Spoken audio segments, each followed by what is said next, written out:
Yo, it's Big Fan Breezy with the Brooklyn Nets vlog. Yo, shout to all the Nets fans. We the best fans. We back at it with another one. Shout to Devil's Advocate NJ. We out here, man. Yeah, I seen you sending the content out the message about the game tomorrow. I appreciate that. I'm definitely gonna recap that. The game come on at 4:30. I forget what we play Golden State, I think. Well, I'm gonna recap it. Whatever game it is, I'm gonna be there for it. But I mean, just getting straight to it, you know what I'm saying? It seemed like MPJ trying to recruit. Oh, shout out to Leaf, you home? You know you're a member, so I'm about to throw you the link first. You heard me? But that being said, yeah, I don't want my MPJ to recruit Peyton Watson to the team. We got a whole situation with Yago and Mikal. I don't want to be one of these fans that don't believe in them. I think I seen one of the big media heads said they don't believe in Yago and Peyton Watson ain't do nothing to jump in the way of all of the stuff we had to go through. He didn't help Jokic in the playoffs get to the next round. So why we want to get him? Because he had a 15 game winning, like he helped them win. It's not like it was 15 game 0. Like he good. But he asking for all that money. MPJ trying to get him paid the same way that Mikal Bridges tried to get Cam Johnson paid. You understand what's going on? Do you understand what's going on? MPJ is trying to get Peyton Watson paid just like Mikal Bridges got Cam Johnson paid. Do you understand what's going on? No. No, sir. No, sir, skis. We are not wanting no part of that. Yeah, we'll sign you MPJ, but Peyton Watson ain't good enough to jump in Yago away where he got to do something different with Yago or Nolan Trey. I mean, not Nolan Trey already. Mikal Brown Jr. way. And we not signing no player like that to come off the bench. No Sirskis. No. He said he about to get 130. Let him do that on another franchise. Let him do that on another team. Let him do that somewhere else. There's 29 other teams he could do that with. Huh? Why are we supposed to be paying because he did a little 15 game sample size? And y'all want to be mad at me because Cam Thomas scored 3 40-point games in a row and I said we should sign him?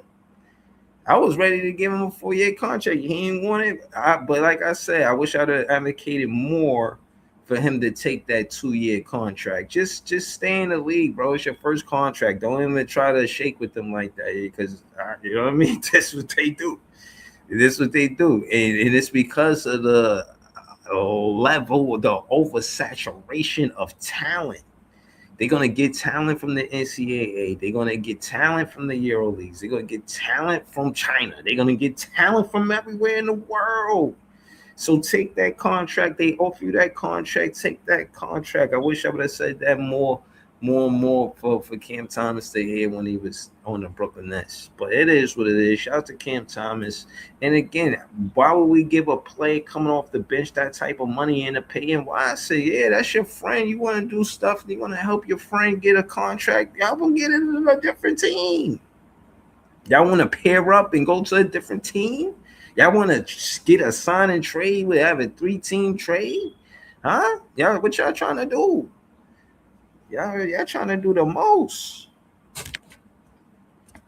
Red Trick, he said PW just dunking block shots. That's not enough to justify taking minutes away from Kelgore, let alone the giant cap hit. Exactly. This might as well have been the super chat. This is what it's exactly what I'm trying to say. This is the whole show.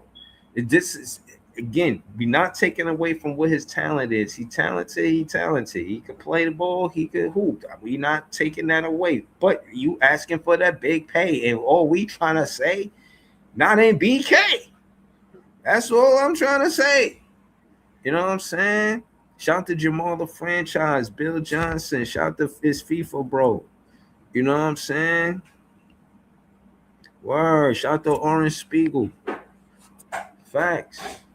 It is what it is. I'm standing on that. This is not going. I don't know how long this video finna be, but again, I said my reasons. Now I don't know if y'all can get me to come off of my stance, but I'm gonna talk to Lee first. You know what I'm saying? Like I said, man, I want it to be a privilege that, you know what I mean, he a member. So I wanna give him some airtime without, you know what I'm saying, interruption. So yeah, I'm gonna start doing more of this. I'm gonna start doing it like this more, so it can be a privilege to be a member. Y'all get privileges. Y'all can start the show with me. It'll be the first one up, man. We're gonna do it like that. Word. Jamal, the franchise, said, "How you trying to recruit people and his deal not in place yet?" Jamal, the franchise, a member, so I'm about to send Jamal, the franchise, a the link. I see Joey in the chat. I'm about to send Joey the link. Tell you, man, I'm about to give more airtime to my members intentionally, man, just to show I appreciate it. And there gotta be some perks that come with it. I'm just working on how many and all of that stuff like that. What else? Just, oh yeah, I said Jamal. I'm gonna too. All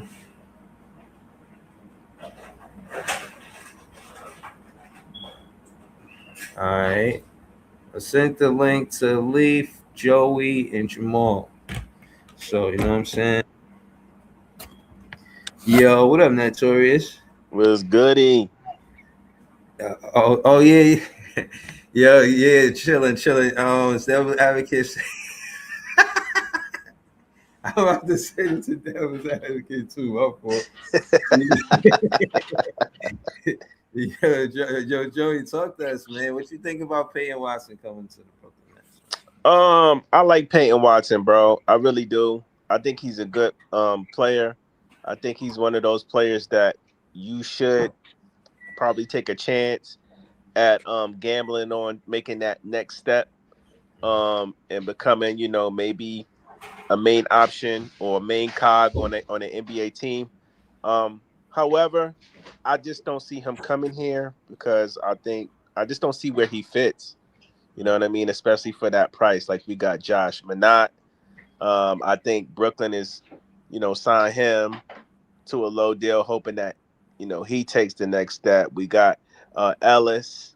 We got a Right. lot of guys on this team that kind of hit the same mold as a Peyton Watson, and I just don't see us going out there getting him for that price tag. Yeah, and I agree. I'm not saying he's not a good player, nothing like that. You know what I'm saying?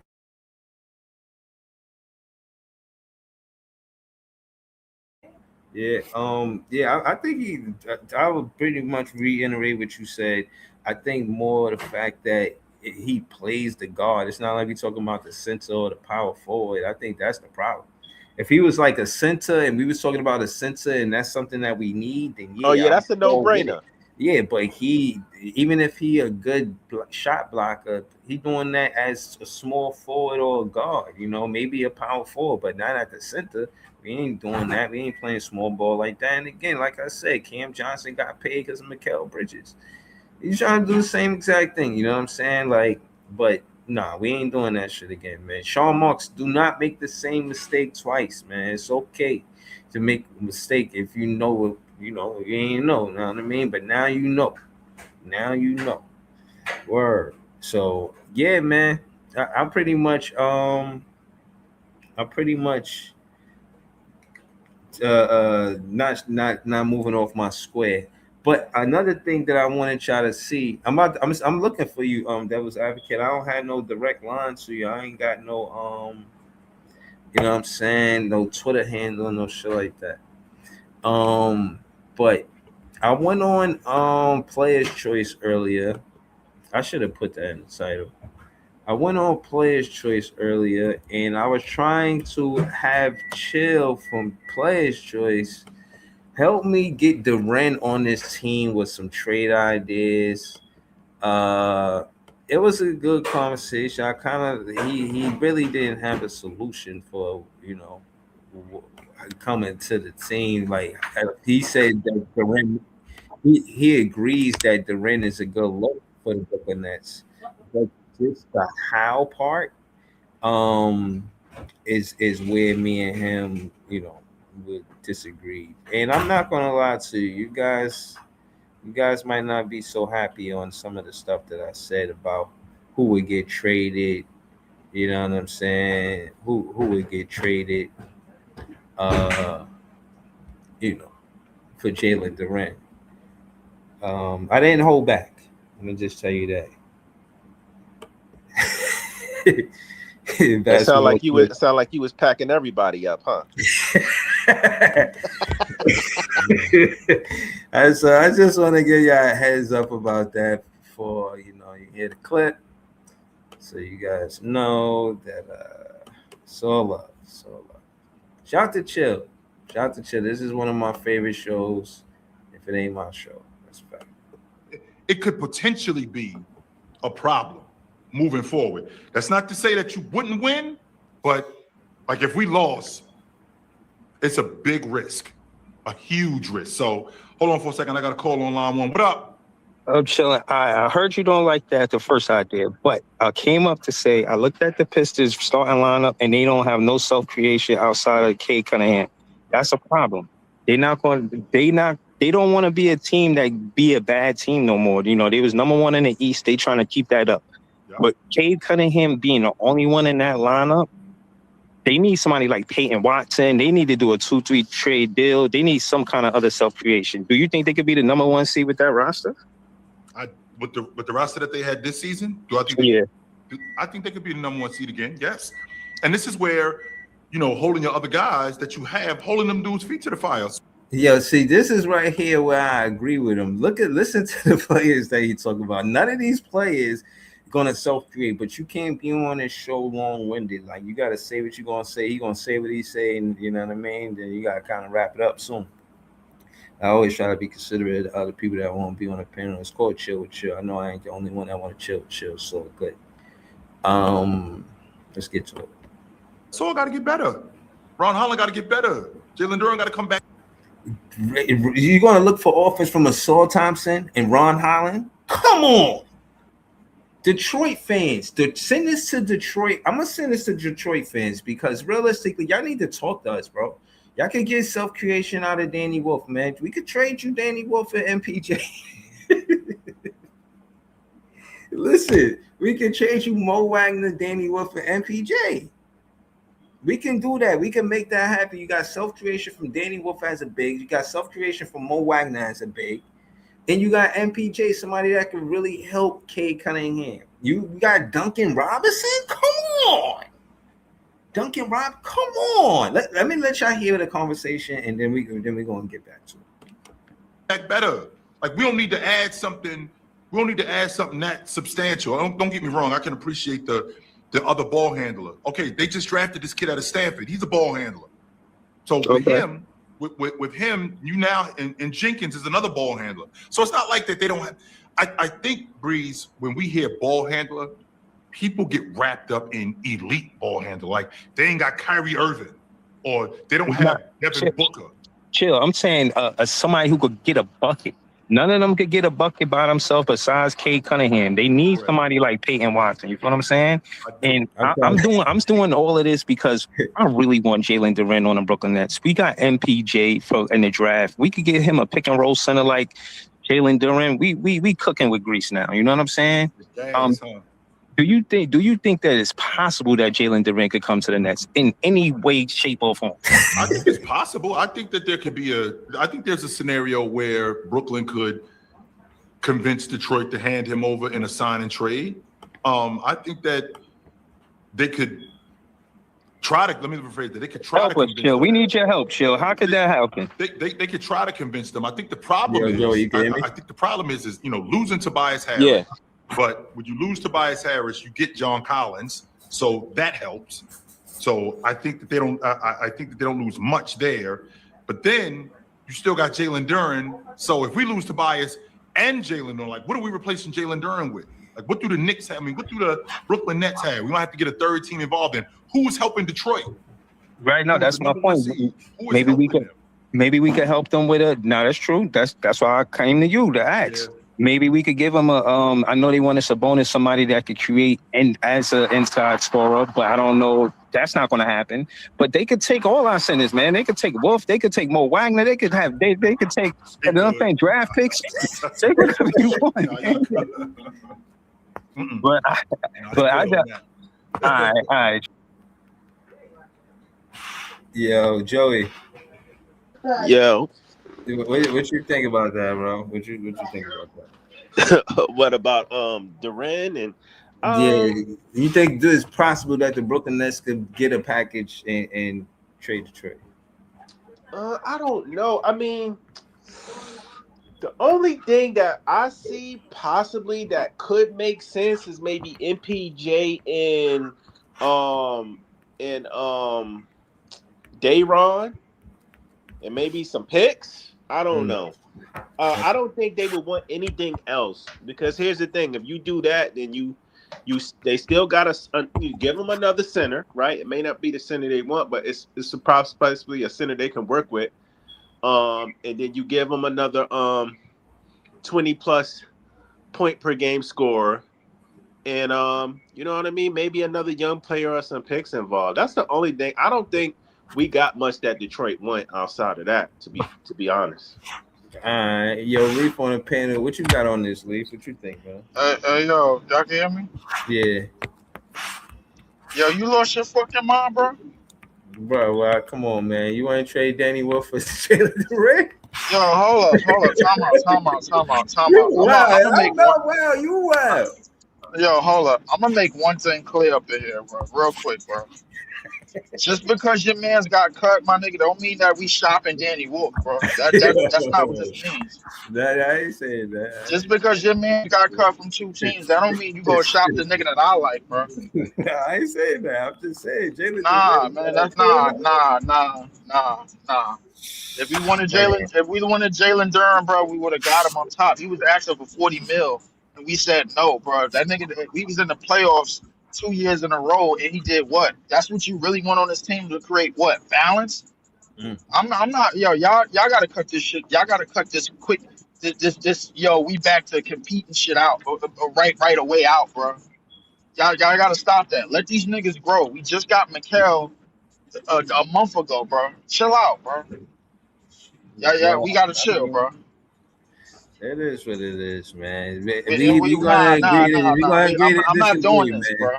I'm not doing this, bro. All of a sudden, niggas wake up in 48 hours and now they want to trade all the centers now. Bro, Mo Wagner and Danny Wolf for Jalen Duran and MPJ?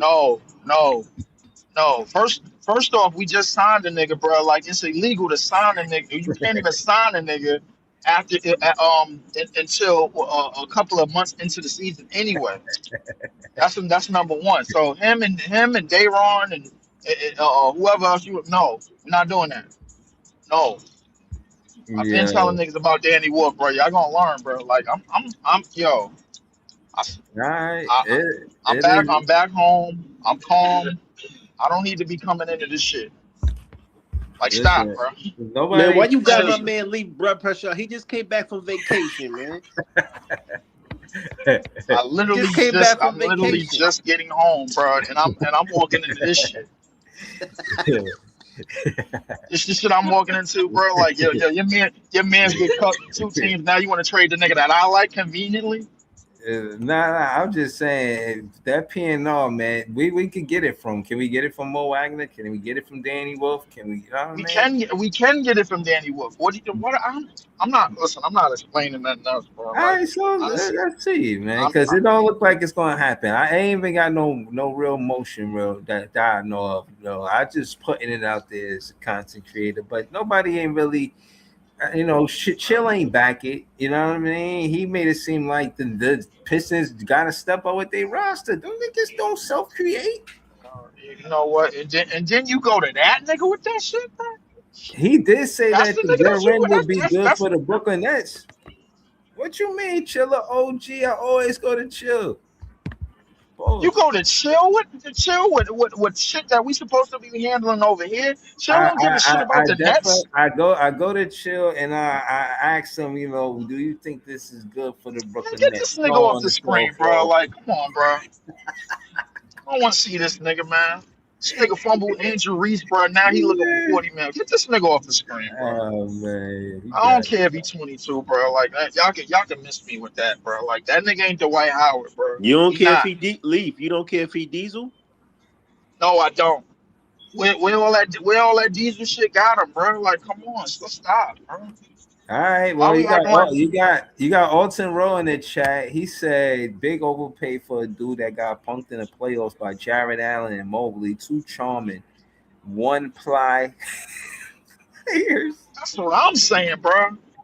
Nigga, you how you get call them one how you, ply. They not even two ply. They two players and they still one ply. bro? Yeah, How, Alton how Rowe. He can snapped you with this. explain I to ain't gonna me? lie to you. Everybody saw the Orlando series. How you get your chick taken and your lunch money taken by a nigga named Wendell? And his They was name is fighting over Wendell, that bro. girl, man. It was about that girl, man. That was personal.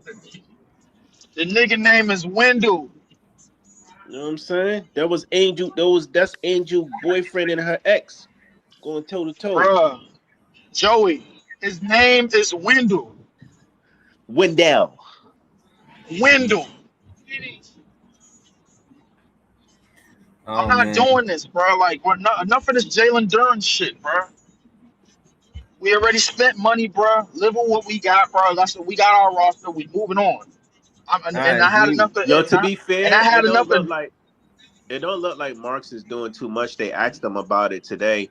You already know what he said. His favorite F word: flexibility. Marks is like, listen, I yeah. like the roster. I like the roster pasta I cooked up. Y'all niggas is gonna take it and just deal with it. That's yeah. it. That's it, bro. Word. That's But we gonna it. be See, y'all, flexible. y'all want Sean Marks to go for home run hits instead of just going for simple base hits.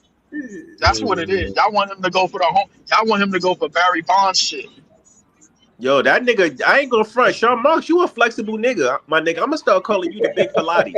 Cause you flexible as fuck, Nigga dog. said the big. I'm out. I'm out. The I'm big out. He said the Pilates. I'm what? out. I'm out. What? I'm out. What you say? I'm out. I'm out. The big No, what? no, I'm not.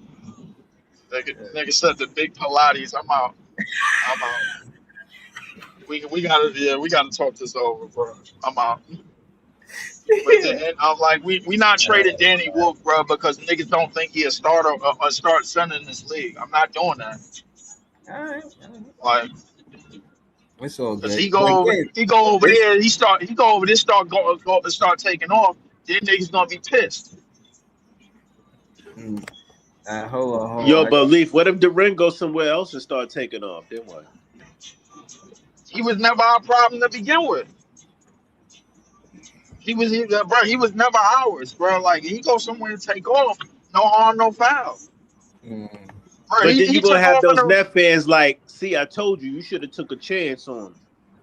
no. We gonna have those net fans that's like that. But if somehow the levels to Jalen Duren is the playoffs. 2 years in a row, bro. Like in the playoffs, this nigga was a no show. Mm. I'm No, just You you saying, can't can't. show up and my man John Marks wants some physicality at the 5. Look, hold on. Where's Like John Marks at? this.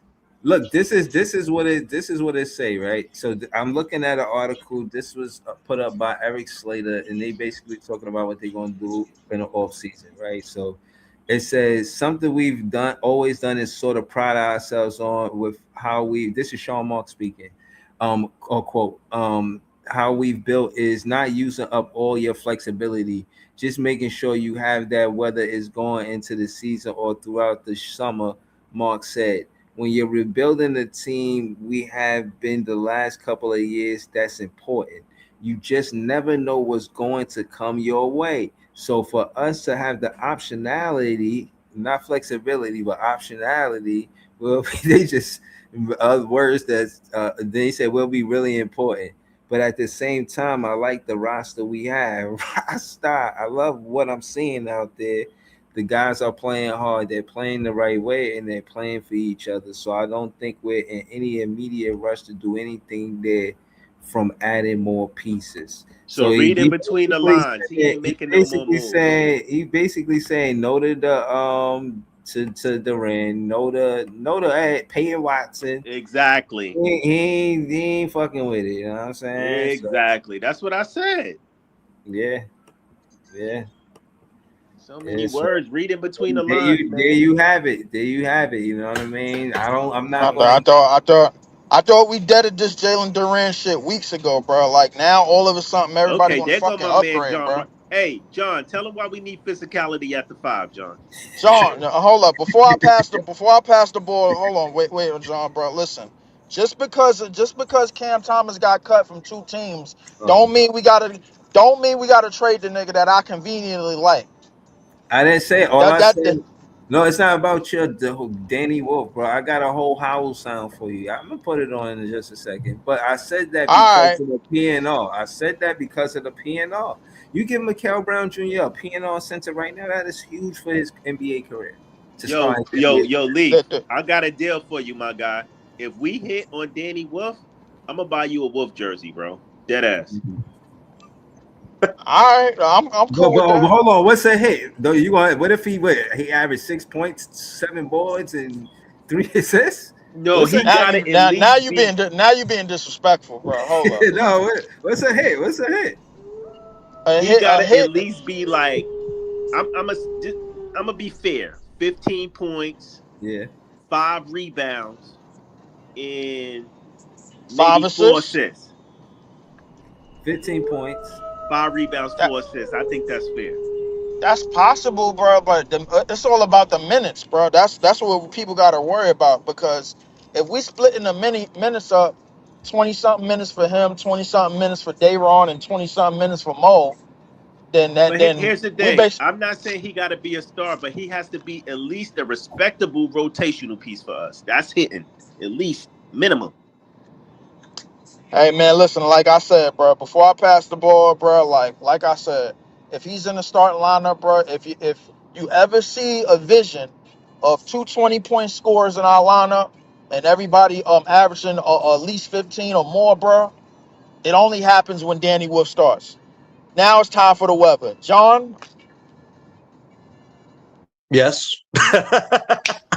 No, listen, good to be here, guys. Listen, I said this months ago with Curious Mike. The dude needs to take a chill pill. This guy does a lot of this, man. And I get it. He's a podcaster, but this dude got to chill. Negotiations with his agent are supposed to start this week, and now he's telling the organization, hey, you got to get my little brother Watson, man. You got to give that 130, and then I got to get that, that extra, 100 plus. Like, this dude needs to chill, man. Like, enough is enough with this Curious Mike stuff. At the end of the day, the duo we're building around is Michael and Yegor, or as Yegor had called them, the Aura Bros. I like that, the Aura Bros. It's actually, I can get used to a duo nickname like that. But that's who we're building around right now. We're not giving Peyton Watson $25+ million to come off the bench, and we're not paying him to start over Michael and Yegor. So right then and there's no reason to do a move like that. Like, MPJ just put himself in more of deep waters than he should right now. What this is telling me is he doesn't want to take a short-term extension. He wants to get the full money because he's the leader of this team.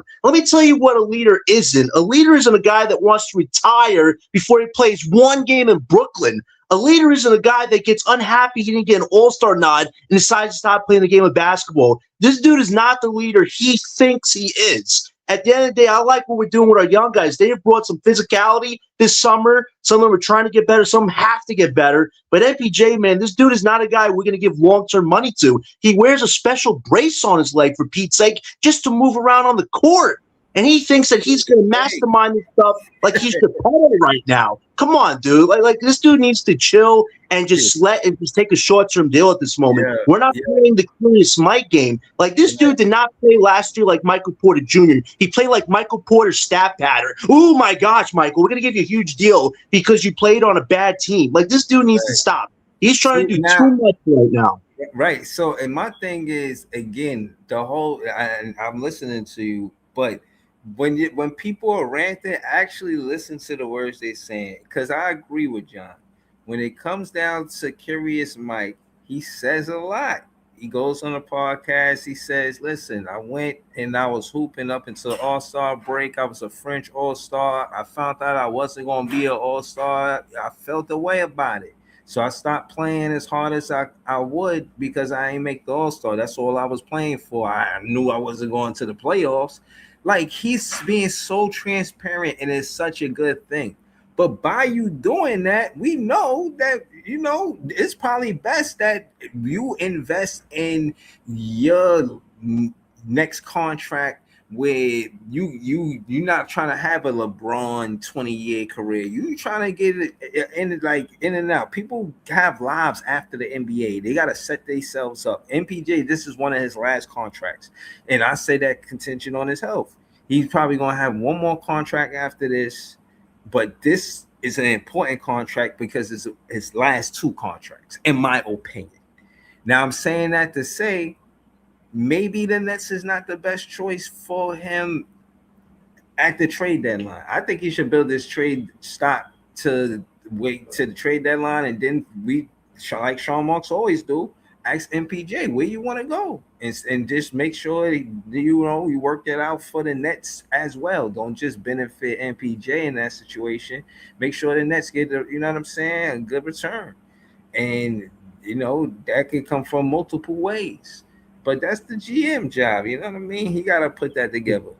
Sean Marks, like Joey said, he likes to use the F word, flexibility. But somebody talks about flexibility, Sean Marks, go take a yoga class. I need a GM that can do his job. Enough of this flexibility stuff. He said he's happy with this roster. I'm very not happy with this roster. I'm happy about the backcourt, but everything else with our depth has to be figured out. We need a 7-foot center. We talked, Breeze, about Jalen Durant. We made the case on like 2 or 3 of your last videos. People, definitely check them out. We made a strong case of why Durant would not only help this team, it would help us better balance out our lineup going forward. And even if it's not Jalen Durant, Franz Wagner, Paolo, that tandem could be broken up in a few months. And the Warriors, that team looks like a fossilized team right now. They won MPJ at one point. Like, there's a lot of ways for the Nets to go about this cleanly, amicably, like Breezy just said. We don't got to pay this guy the money. We'll trade him to where he either wants to go and get what we can, get back for him, and move forward, whether it's a huge expiring salary to create a max cap space for the following summer or get an upgrade player. We have over 30 picks. We have over 20 second-round picks. And this guy, MPJ, wants to call the shots. No. We're not playing the MPJ game. We're playing the Brooklyn Nets game right now. We're bringing the culture, the grit back, and we have the assets at our disposal. So if Sean Marks does want to be smart about this, don't pay the guy the money. Tell him either you want out now or you want out the deadline, and we'll make do on that. But this stuff right now, what this told me is that MPJ is focused on his future, focused on his early retirement, not focused on the Brooklyn Nets. I'm focused on the duo of Diego and Michael and the young guys that want to be a part of this team long term. So I think what this told me is that an amicable divorce looks very likely as opposed to this guy staying on the team any longer. The audacity of Michael Porter Jr. to do this crap, man, is astounding. Yeah, that's hilarious. I just think that at the end of the day, it was on Fanatic Fest. He was talking heavy, and I respect it, you know what I'm saying? But I still feel like more of like Trey Murphy, like Notorious was talking about. Somebody had just mentioned that, Trey Murphy in the chat earlier today. Like, somebody like that, you know what I mean? We could try to work something out, and he could go to a team that he happy at. I don't want to just pretend like he ain't a good player. I again feel like he is part of the reason why Diego was such a good shooter last year. You can't tell me a rookie coming into the league is not learning from a shooter like MPJ. He's definitely, I know we gave a lot of credit to the assistant coaches and they deserve it, but he definitely had to learn a thing or two about jump shooting from MPJ. I'm almost certain of it. Both of them almost the same height, and they both tall shooters. Yeah, so he helps the rookies. You know what I'm saying? He could help Mikael Brown Jr. I believe that. I think he could help Diego in his second year becoming a scorer. A bigger scorer than he was the season prior. MPJ just did the same thing, going from the Nuggets to the Nets. So I could see how it works here, but that's not the conversation. It is never about him being a bad player or bad for this team. He's a good player and he's good for this team. It's the long-term stuff, MPJ, you take a contract, it got to be a 2-year contract. It gotta be. Descending. Yeah. Yeah, it gotta be a 2-year contract, and then you could have the second year however you want it. You know what I'm saying? But yeah, that's it. But that's all I got. I don't really think that Peyton Watson is more important than the duo of Kells and Jaeger. It's not even up for question. I didn't come here to. I did say Nets fans talk about it, but yeah, I came here so y'all could talk about it. I'm pretty steadfast on my decision. I'm not doing nothing that interrupts that duo. I need to see what is going to happen. You know what I'm saying? Um, Devil's advocate NJ said, "Nah, winning is part of growing. We need Randall and MPJ. Replacement vets are here to provide stability. With a team this young, players have to help coaches. That's a fact. That's a fact. They play an important role, and I see Randall take on that role. You know, he's been adamant. He already said that he'll shock the world to, you know what I'm saying, Mikal Brown Jr. And that's before he even played the NBA Summer League game. You know what I mean? So I just feel like that's what it is. But y'all know how I do it. You know what I mean? I'm gonna check the temperature, Nets Twitter, see what we talking about, and I'm probably wrap up the show and be back for the recap tomorrow. I know we play at 4:30. Tune into the Nets. They play at 4. They play at 4:30 tomorrow. What's going on with Nets Twitter, man? It said Brooklyn Nets guard Diego Domingue stepping up as a team leader alongside Mikal Brown Jr. in the Aura Bros backcourt. I like Doman that. is building chemistry by hosting an introductory rookie. See, I like that. He building chemistry by introductory rookie dinner. That's fire. He said, I'm the vet now, Bailey. Doman stated regarding his professional growth. That's see, I like that. It seems like they do got, you know what I'm saying, some kind of oral bro connection. You know what I mean? I don't know who termed that, but I mean, I can't think of a better duo name than that. You know what I'm saying? I can't. I'll be honest. I'll be trying to think of cooler nicknames, but I don't be having them sometimes. This is a really good one. This is a really good one for real. Let's see what's going on with Nets Twitter. It said, "What front court would you prefer?" Shout out to what's this? Jake vs Mingo. And then if y'all here and y'all know people on Twitter, let them know I'm going through their content. You know what I'm saying?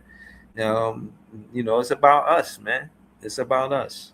One front court would you prefer to pair with McAllen Diego, MPJ Randall Sharp, Manat Randall? God bless you. Manat Randall Duran. MPJ Randall Sharp got the majority. I respect it. I'm not even finna debate this. This could work. This could work. Damn, Leaf ain't here to debate it, but I guess he will have Danny Wolf there. But okay, the Nets play on ESPN tomorrow. Appreciate you, DANJ. Appreciate you. Let's see. Oh, okay. This is him talking about it. We just spoke on this. Yeah, I think something we've always done and sort of prided ourselves on and how we've built is not using up all your flexibility. There you go, Joey. You have that, whether it's going into the season or throughout summers. And I think that's when you're a rebuilding team like we have been the last couple of years, that's important, right? You just never know what's going to come your way. So for us to have that optionality is going to be really important. But at the same time, I like the roster we have. I love seeing what I'm seeing out there. The guys are playing hard, they're playing the right way, and they're playing for each other. So I don't think we're in any immediate rush to do anything there from adding more pieces. That's just a clip I wanted to show y'all. We spoke to that already. Turn my music high. Hold on. We spoke to that already, but yeah, y'all already know how we feel about that. Jared, shout out to Jared. He said Day about to surprise a lot of folks. Okay. He a great rebounder. I can't lie. He's better as a backup than a starter, man. Like, I just think people are asking for a lot from a guy where you know what his weaknesses are, but you know what his strengths are. I just feel like if you had a legit center on this team with this young core, we'd be a lot more ahead than we are right now. Like, I hope for Dayron, it's a good season, but at the same time, he hasn't played the amount of minutes to be a star. He had one great game against OKC. Like, people got to, like, just keep that in perspective. Like, you're not getting anything crazy, but you're going to get good rebounding. It's just some people think he's going to be Jalen Durant. I'm like, that's not how you should look at it like that. You're just hoping, as opposed to, can we get an actual center in the future? That's what we got to do. It's going to be a group effort from our bigs this year, and I wish we had a guy like Durant where it wouldn't have to be a group effort. That guy would get an easy 10, 12, 13 rebounds a night, and our guards would be better set up to do what they do best, which is score and play good ball. But it's going to be tough without a legit sense. You got Clacks with the goodbye. Thanks Oh, for my everything. I bet you thanking us for everything. Know what I mean? Yeah. He Got the said, bag. these past 7 years have been an amazing ride. I appreciate the Nets organization and fans for believing in me. You know, Clacks, I did believe in you, you know? I did. And he says, I felt the love and support from day one. Okay. And he said, through the ups and downs, this city watched me grow into a man. I will always cherish my time spent there. I created so many beautiful memories and friendships that will last a lifetime. Who? And then he said, I will forever be grateful I was able to call Brooklyn home. With all that being said, it was time to move on. Thanks again for rocking with me. I'll see y'all again. Man, see your ass later, man. We gonna whoop y'all ass. See y'all in Chicago. Know that. Know that. We gonna whoop y'all. He probably had his PR team wrote that, man. He probably ain't even write that. Yo, if he starts putting on weight with Chicago Bulls, I'm gonna be pissed. I'm like, you had 7 years to put on weight. Now you can start putting on weight. I'm telling you, you better not do that. Better not just start putting weight on like that, man. That'll be messed up. Shout to Vitafly. He said Peyton Watson is a restricted free agent, meaning the Nuggets would probably match any reasonable offer or want to sign and trade. But then we're gonna want Walker Kessler draft capital to let him 3-4 picks and a new contract. Oh hell no. Yeah, Don't get that busy, y'all.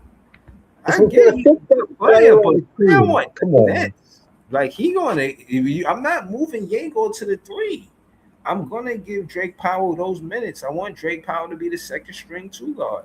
We already got something going on. Like I'm not giving him that bread. I'm not giving him no draft pick. You don't get no soy sauce. They don't get nothing. But yeah, man, he a good player. I just don't think the Nets should give him that bread. All right. Well, let me see. I think we covered everything for the night. Let me see. Yup. Covered that too. Oh yeah. I seen that report. They talking about Dylan Harper say he willing to be come off of the bench. Like, yeah, all right. Y'all can't believe it. He won't come off of the bench, and don't be letting Fox be in the way of them winning again. And he coming off of the bench. That play where Fox went to the hole and OG dunked it. Dylan Harper would have dunked that or got the foul at least.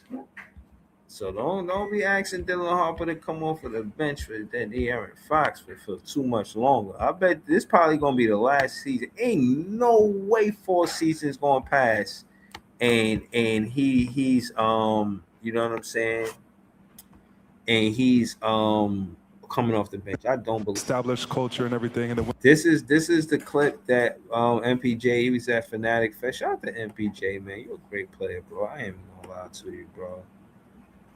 What's it been like for you to be a part of all of this? Like, and seeing so many different athletes, so many people coming out and so close to the fans? You know, it's really an honor because as an athlete, you know, during the season, a lot of it is going to the gym, coming home, you know, going to play games and coming home. And you don't get the chance a lot to interact with the fans and see how much love they really have for you.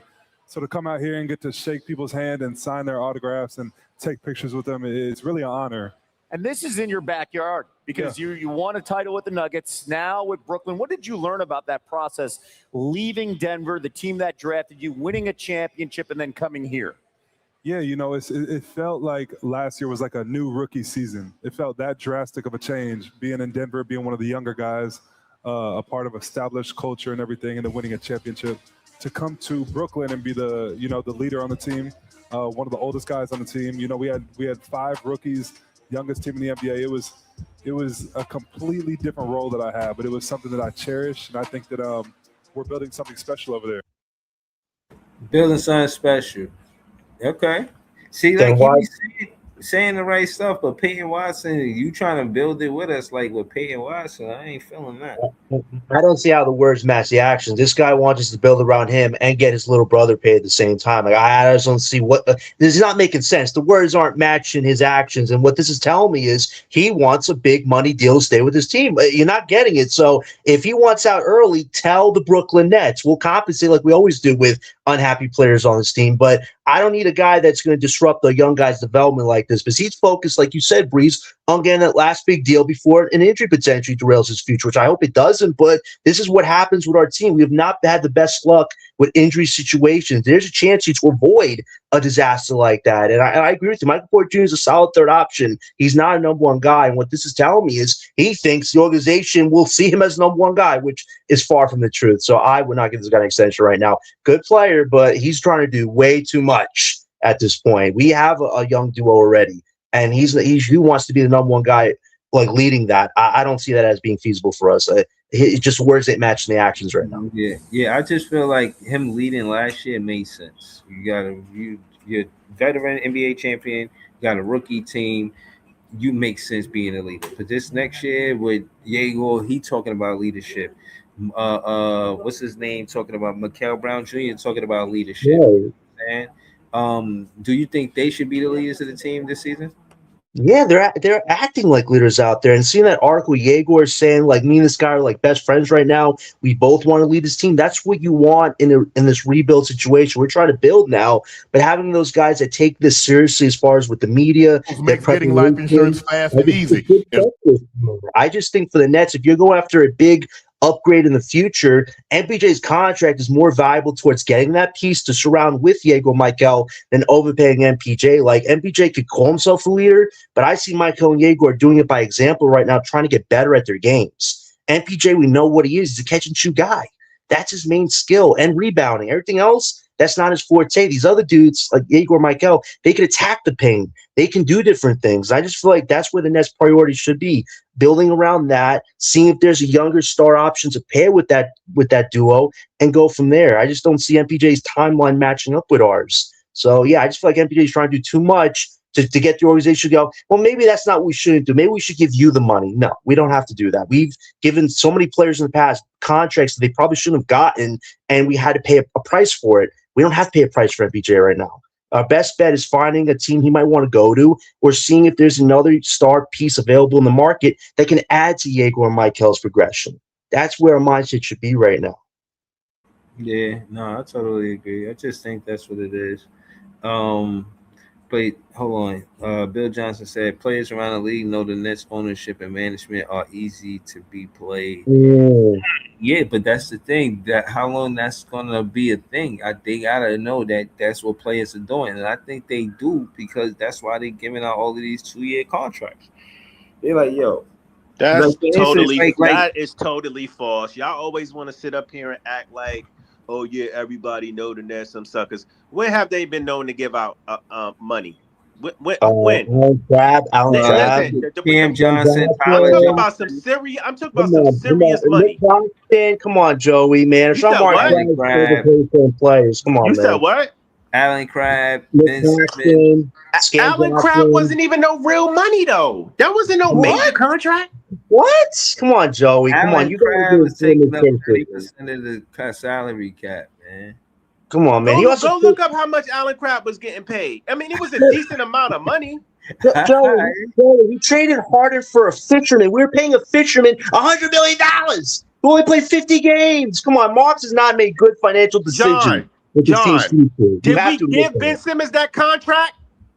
We paid him the money. Did we give no? Did we give Ben Simmons that contract? We were paying him that money until we bought him. I asked you a question. It's a yes or no question. Did we give him that contract? We still paid him that money when we should have traded. It's a yes or no question. Did we give him that contract? We didn't pay him the contract, but we still paying him the money. Thank you. We still paying him the money. We should have traded fucking Harden. What don't you understand? The man wanted out. Joey, I would trade him. Do you know how hard it is to trade a fucking superstar at the drop of a dime during the middle of the season when you have no fucking leverage? Joey, you don't trade a future Hall of Famer. You've never been a GM. Who doesn't want to play the game of basketball. You don't trade a future Hall of Famer guy who doesn't want to play the game of basketball. The dude is literally on the ocean right now. Listen, John, I hate to break it to you, but superstars run the fucking league, okay?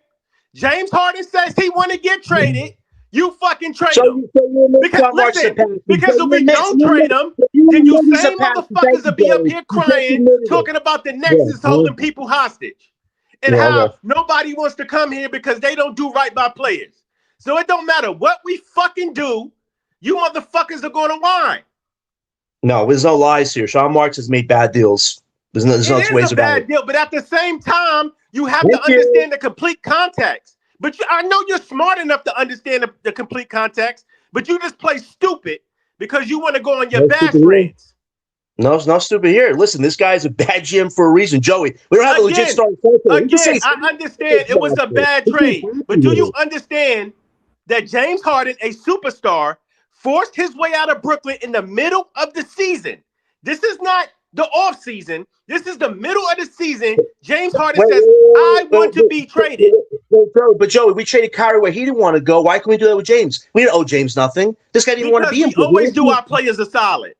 Yeah, okay. We always do. The only reason why we didn't fucking do Kyrie a solid because Kyrie fucked all this up. And so did James. He was the first one to quit. Hold on. I just wanted to say, you asked me to pull up Allen Crabbe contract, and we only paid them 1 year. It was bad, but it's not as bad as 3 years or 4 years. It's only 1 year. Yeah, it's bullshit. And I don't even think Claxton contract was that bad. Claxton barely got $100 million. He was not worthy of that contract, man. $27 million to get cooked by Bismack Biyombo. Come on, Joey. He was still at the time when he was before he was going up for his contract. He was still one of the top defensive players in the fucking league, bro. When he was look good, when we had the big three without him, he looked like Clark. Listen, first of all, I don't agree with y'all on the MPJ shit. The only reason you speaking this MPJ bullshit is because you don't like him. No, there's no BS. You don't like MPJ, so you're trying to exaggerate and make this shit. Let me talk, because I just listened to you talk for 10 minutes. Say he's a third option. No, but let me just John, let me get that shit off, John. Go ahead, Joey. You just sat here for 10 minutes and talked about MPJ and made up all these narratives in your head, trying to smear campaign the guy. Of course he wants to get paid, John. He's a basketball player. When you want to get paid? Oh, but no, because you're a fan, you think he's just supposed to be like, you know what? Just give me what you want to give me because John doesn't want me on the team. So whatever you want to give me is fine. As long as John is cool with it. Joey, he's got a special grace on him. I'm not tripping about him getting paid. Secondly, even though I don't care for Watson coming here, MPJ likes being here. He wants to play with players that he think can, you know, upgrade the level of play in Brooklyn. He's lobbying for Watson. I don't see a problem with that. Even though I don't want Watson here, why is that a problem with him wanting decent players here to fucking play with? But you're the same man complaining about Marks not upgrading the fucking roster. But because MPJ wants to make a move that he think is cool, you want to fucking call him all type of names because you don't fucking like him. Did I call this guy names? I didn't call him any bad names. Do I ever call him he's this, he's that, he's blah, blah, blah. He's trying to call him John, I hate to break it to you, but he is one of the leaders of the team. Whether you like it or not, he is, John. Wait, Joey. If he will continue to be when he's here. If call the guy stat pattern is the worst thing I've ever called the guy, okay. And another thing, somebody said it in the comments too. Yeah, he said it was nothing to play for after he found out he didn't make the All-Star game. We were fucking taken. How's that leading? And we were fucking taken. Why the fuck I'm gonna go out there, put my fucking body on line 100%, knowing we fucking tanking. I'm not getting no incentives for this shit. The league ain't. Hold on. Let me finish. I'm not getting no incentives for this shit. Like you said, I'm playing with a fucking brace. I'm giving 110%. The league act like they don't see what I'm doing. Fuck it. It is what it is. Like, we not making the playoffs. We tanking. The rookies are being prioritized. But you crying about this nigga not giving 110%? Why you want to lowball him? Joey, he's using the word MPJ, just shut up and dribble and take the money we want to give you or leave. Wait, so that's leadership. That's how you act with this nigga. Wait, so that's the example, Joey. We want to for young guys. When your money time comes up, stop playing the best basketball. Come on, Joey. At the end of the day, this guy's trying to play too many sides of the fence. That's all I'm saying. You don't have to do it for the young guys. My G, everybody in the NBA is playing for a fucking check. Whether you like it or not. All this fake Pasquado, we got to build the right culture. Can't let the young guys see that. These young boys know what it is. They're playing for millions and millions of fucking dollars and endorsements. You don't need MPJ to tell you that. And MPJ is playing for early retirement, right? He wants that last big contract. So what? Yeah. And I'm cool with it. He's supposed to try to get his money. He went out there and balled last year. He was a borderline all-star. He was a borderline all-star. The man liked being in Brooklyn. He liked being in Brooklyn. He balled out for us, but yet you always got something fucking negative to say about him. You just said you always got to spin a narrative about him. Wait, you just said you were happy this guy's goals is early retirement, getting money, screwing us over. Come on. Who said I was happy? Listen, if we get MPJ back on a decent price, I'm cool with it. My thing is, you be coming up with all these narratives in your head about MPJ's trying to do this, and he's trying to take control of the front office, and he wants to do this, and he think he's a leader, and like every time this dude say something, you gotta fucking hair up your ass. Because he's contradicting himself. That's all he's doing. Hold on, y'all. We got Gary on the panel, and I got a super chat, man. Let me just. Gary, come on, man. You're happy the guy. We're gonna get back to it. This is pure content. The chat loves it. I'm listening because again, I'm not the end all be all for fans. Like there's 4 fans on the panel. There's a bunch of fans in the chat. Hopefully they're hitting the like button. We got a super chat from New York Nets. He says, he a moderator. Shout out to you, man. I appreciate the super chat. He one of the better fans in the chat. I always see him in the chat. That avatar, I got that as a t-shirt. That ass. I was looking for that comic book, but it's hard to find. But damn, where'd Notorious go? Your New York Nets said Clack's contract was necessary for our books. The Nets didn't have a super max or max contract, so we gave Clax that $100 million.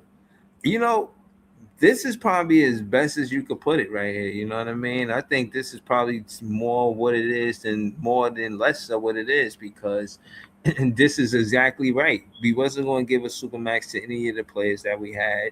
And that being said, you know, I know that Cam Thomas knew he wanted some of that money, you know what I mean? Like, yo, but he didn't get it, but it is what it is.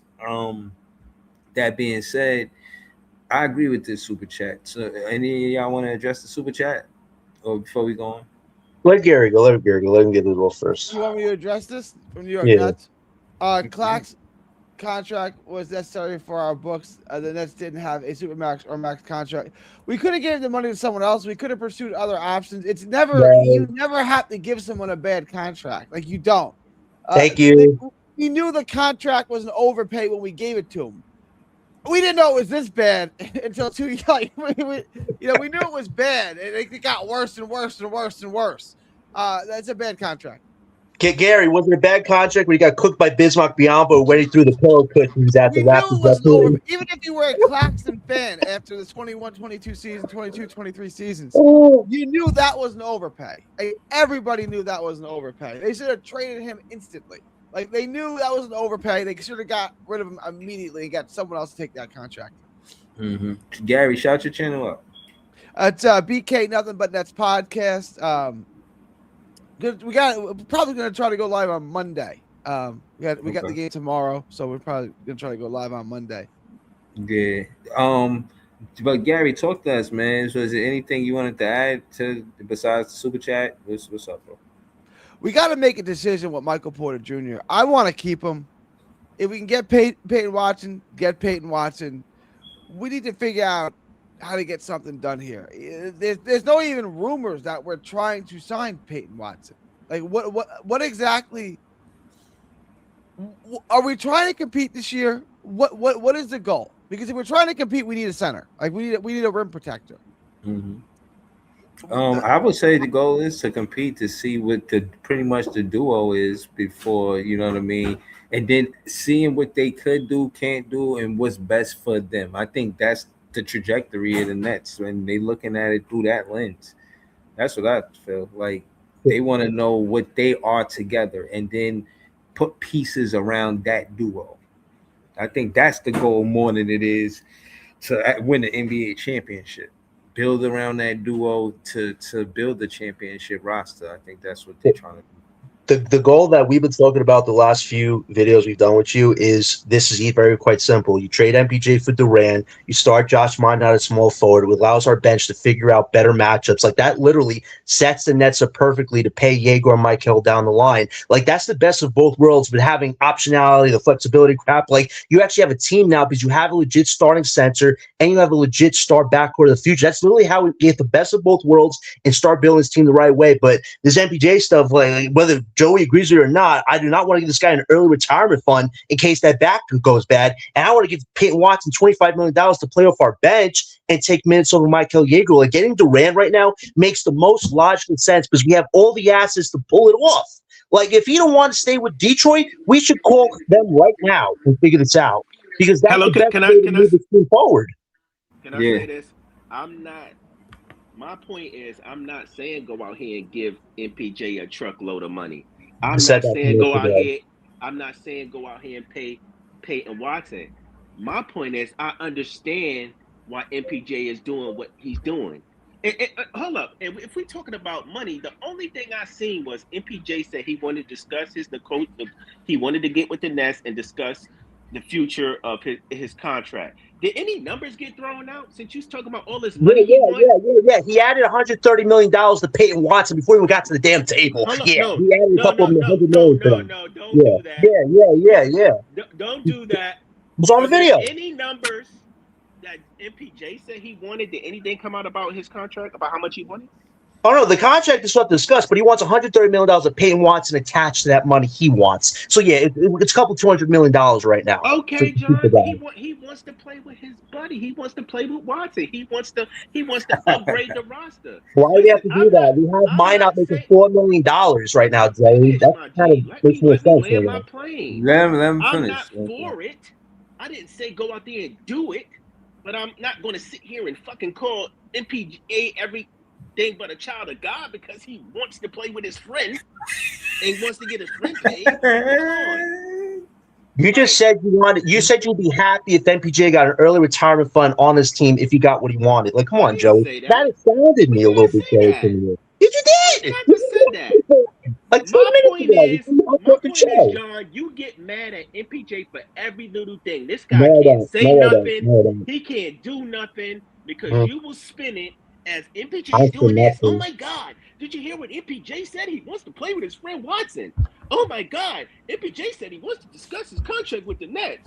Oh my God. MPJ said he wasn't playing hard after the All-Star game because he found out he didn't make All-Star game. He's not a good role model for the rookies. Like, come on, man. So me pointing out red flags with this guy who wants one last contract is a bad thing. No, Joey. The dude is playing with a brace. Okay, you want this man to give this man to give 110% to the end of a tanking fucking season.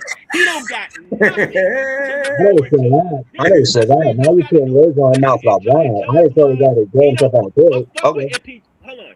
Fuck the player. They don't have any aspirations. Fuck the player. Just as long as they take what John say they need to take and they shut the fuck up and play their role for these rookies. That's all John cares about. I care about a young guy having a future team. If they want to upgrade the roster, just fuck it, man. Like, MPJ, just shut up and dribble, bro. Don't say nothing. You take what we give you and you fucking leave. So Don't say nothing. we Just have shut to up. do everything he wants. We have to do everything he wants. We have to give $130 million to Watson, and then give this guy what 100+ mil on top of it. John, Come why on, are you bro. whining about Why it? do It's you gotta not do going that? to You gotta do happen that. anyway. Marks is not giving Watson a contract, so why are you whining? Because You know it's not happening. before discussions start this week with his contract, he already wants to add a contract on top of it. This is not how you do business, bro. This is how you do business. Hold on. Let's go to Gary and Jamal because Jamal just joined the panel. I wanted to hear more from Gary. I know Nets Press, that's your guy. He always talking about Peyton Watson on the roster. So what's your thoughts on it? And I'm gonna go to Jamal after that. It's not the best fit, but he's a very good player, so I guess do it. Like, I'm not married to anybody on this team. I guess do it for $130 million. Okay, who do you want to get? Like, you can get Peyton Watson if you can get him. Who do you want to get? Who do you want to get? I mean, a center. Okay, I'm with you. I agree. That would be a priority to me too. What rim protector do you want to get? Because you're not getting Jalen Duren for that money. I'll give you that to say that all of the players that I wanted not necessarily are available. It was Isaiah Hartenstein, there's Jalen Duren. All of these are tough acts. You know, I just seen that the Knicks even got a play. I'm like, damn, we could have got him. You know what I mean? He was some 6'11" player. But case in point is that a lot of the players that I did want to fill that position at center, they gone. So I don't necessarily have a player to give the money to, but the whole thing with Peyton Watson is just his position and how he'll just be cutting into the growth of Jaegor's scoring leap. I think will happen if Peyton Watson is there. He's there because he's on a brink of a scoring leap. And I don't want Peyton Watson to jump in front of that. I really don't. It's not jumping in front of it. It's complementing it. Like, it's giving you more shooters, more options, right, to open things up for you. Peyton Watson's 6'8". So he coming off the bench? Let me. You could use him at the 2 or the 3, right? So you can put MPJ at the 1, and then your 2, 3, your wings would be Watson and Jaegor, and then your 4 would be MPJ, and your 5 would be Randall. That's horrible. That is horrible. So, come on, Gary. That is disgusting. Can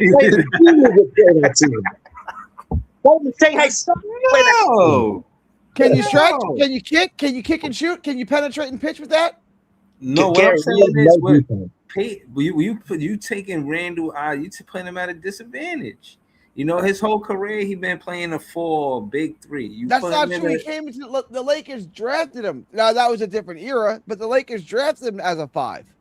The Lakers drafted him to be a small ball 5. Now, I understand that was 10 years ago. See what his rookie year looked like. Go look at it. They drafted him to be a small ball 5. That's when the game was changing. I want to shout to the ruler FA. He a moderator. He said, I turned smoke into truth clouds.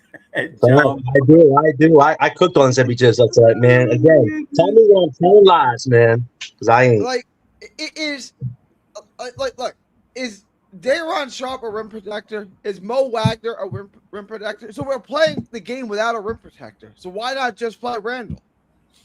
That's horrible. It's just not going to be not only that, I don't think with all of the injury history that MPJ got, he needs to be having big 200-pound falls, having him putting pressure on his back. Let me show you what I mean. Defensively, it's an issue. Off the glass, it's an issue, right? We're gonna get out rebounded, and defense is gonna be an issue.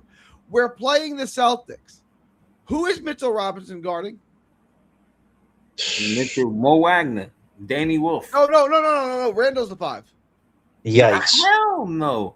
I'm not putting Randall. No, answer the question. Who is Mitchell Robinson guarding?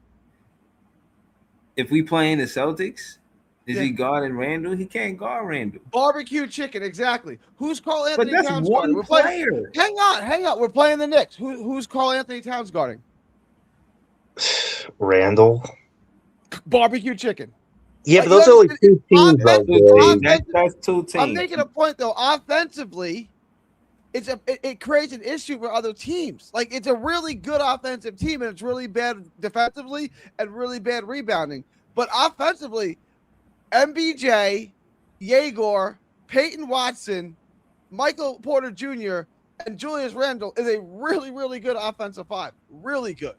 Yeah, but how many points is this team going to be down by? And that's like the same They're theory. gonna let up a lot of points, John. John, we're not a championship team. We're not a competitive I team right now. understand, Gary, but it's like experimentation on drugs, man. Like, that's just not where I would want to go. And it's like the same thing with Danny Wolf. We start him at the 5. Well, offensively, he's going to look fine with those other guys, but how many points are going to be down by? Like, I just don't see us being feasible without a legit center. Anybody who says my argument's wrong on that, I've checked everybody on that. You need a legit center to be a good team in this We league. don't have one, John. I can't make one out of nothing. Yeah, but I can't make one out of nothing. But what I'm saying is the advantage of MPJ at the small forward is he's taller than a lot of small forwards, and you can shoot over them, you know. And I'm saying you take that advantage away if you got fours contesting his shot.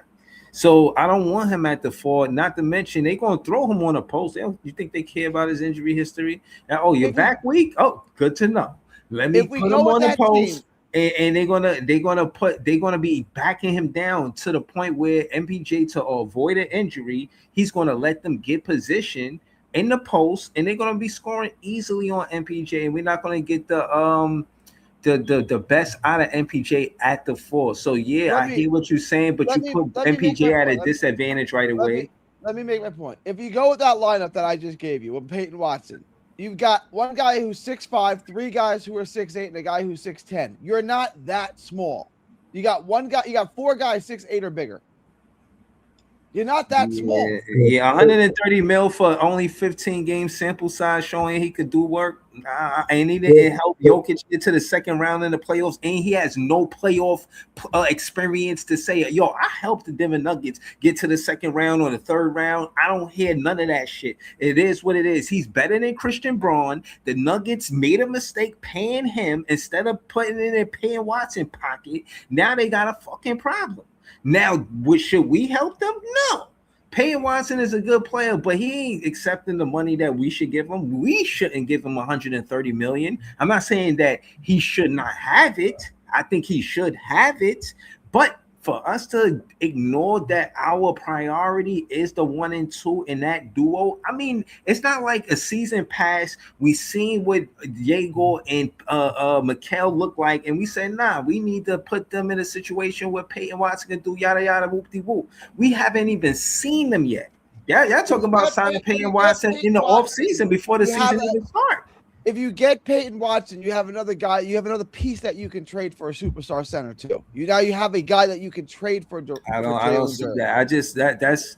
I feel you on that, but I just think that's super duper GM work, and I don't know Sean Marks is doing all of that because he don't have a history with prioritizing a center. So I don't even know if he would do that. Hold on, let's see what Jamal think on this. Jamal, like you hear the conversation, man. What you think about all of this, bro? Like, do you think that just your thoughts on MPJ and Peyton Watson?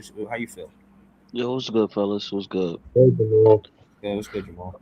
I don't even think we got to worry about Peyton Watson coming because he wants to be a starter.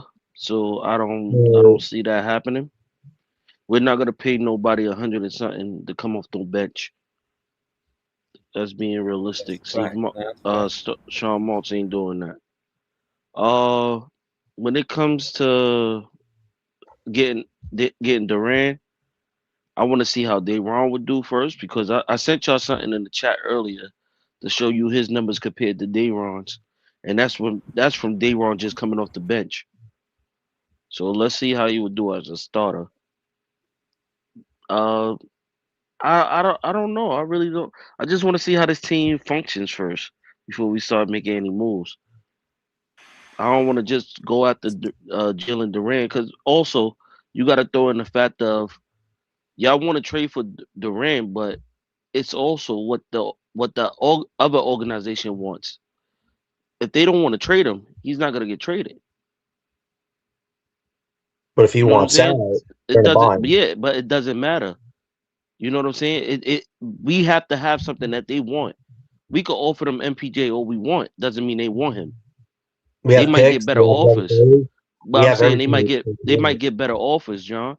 They might get Yeah, better players. but not a lot of teams have the cap space flexibility we do. That's where this actually even has any sort of like potentialities that we put ourselves in that position to make a big move. Like going with a small ball lineup that like what Gary's proposing, there's just too many errors. Like MPJ, a power forward, like you're just asking that guy in a few years to be on a fishing boat with Ben Simmons, Hawaii, catching some mahi mahi. Like no. That's going to be horrible playing that guy at power forward. And then Randall at 5. Like, that's all on Sean Marks. I'm not saying Gary's plan, like, to eventually get a star. Like, there's nothing, like, truth there potentially. But this is the problem with our GM. He put such a damn bad spot with our center group. And now we have guys that are very undersized. Now got to be playing small ball 5s. It's just not how you play to win in the future. Like, we got to be legit big sooner rather than later, or else it don't matter how good Michael Yegor or the young guys are. You can't win without a legit center. That's the logistics. There's no theories that Sean Marks had that says, oh, a small ball big can win a title right now as a main focal point. That's not true. You need the legit big.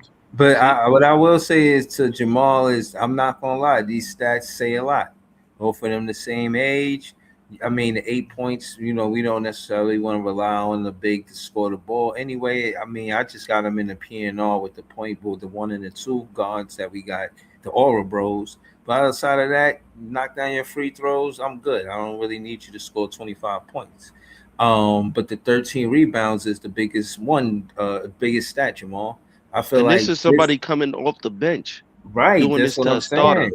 That's analytics, but Jamal, your whole argument is based on the analytics of it all. Look at Durant and look at Dayron. No, I'm thinking about when they went head to head together too. Dayron killed them. That was one game, Jamal. Come on, killed man. him. No, the facts is the facts. The facts is the facts, John. Dayron killed him. You watch the games, bro. Can I say something? Can I ask a question real quick? Go ahead, Notorious. Can y'all hear me good? Yeah, we good. So, you might good. My thing is, why are we always pro wanting to see if a player can take a leap if we like the player, right? Okay, let me rephrase this. So if we want to see if certain players going to take a leap, right? Why can't we look at that the same way with Dayron?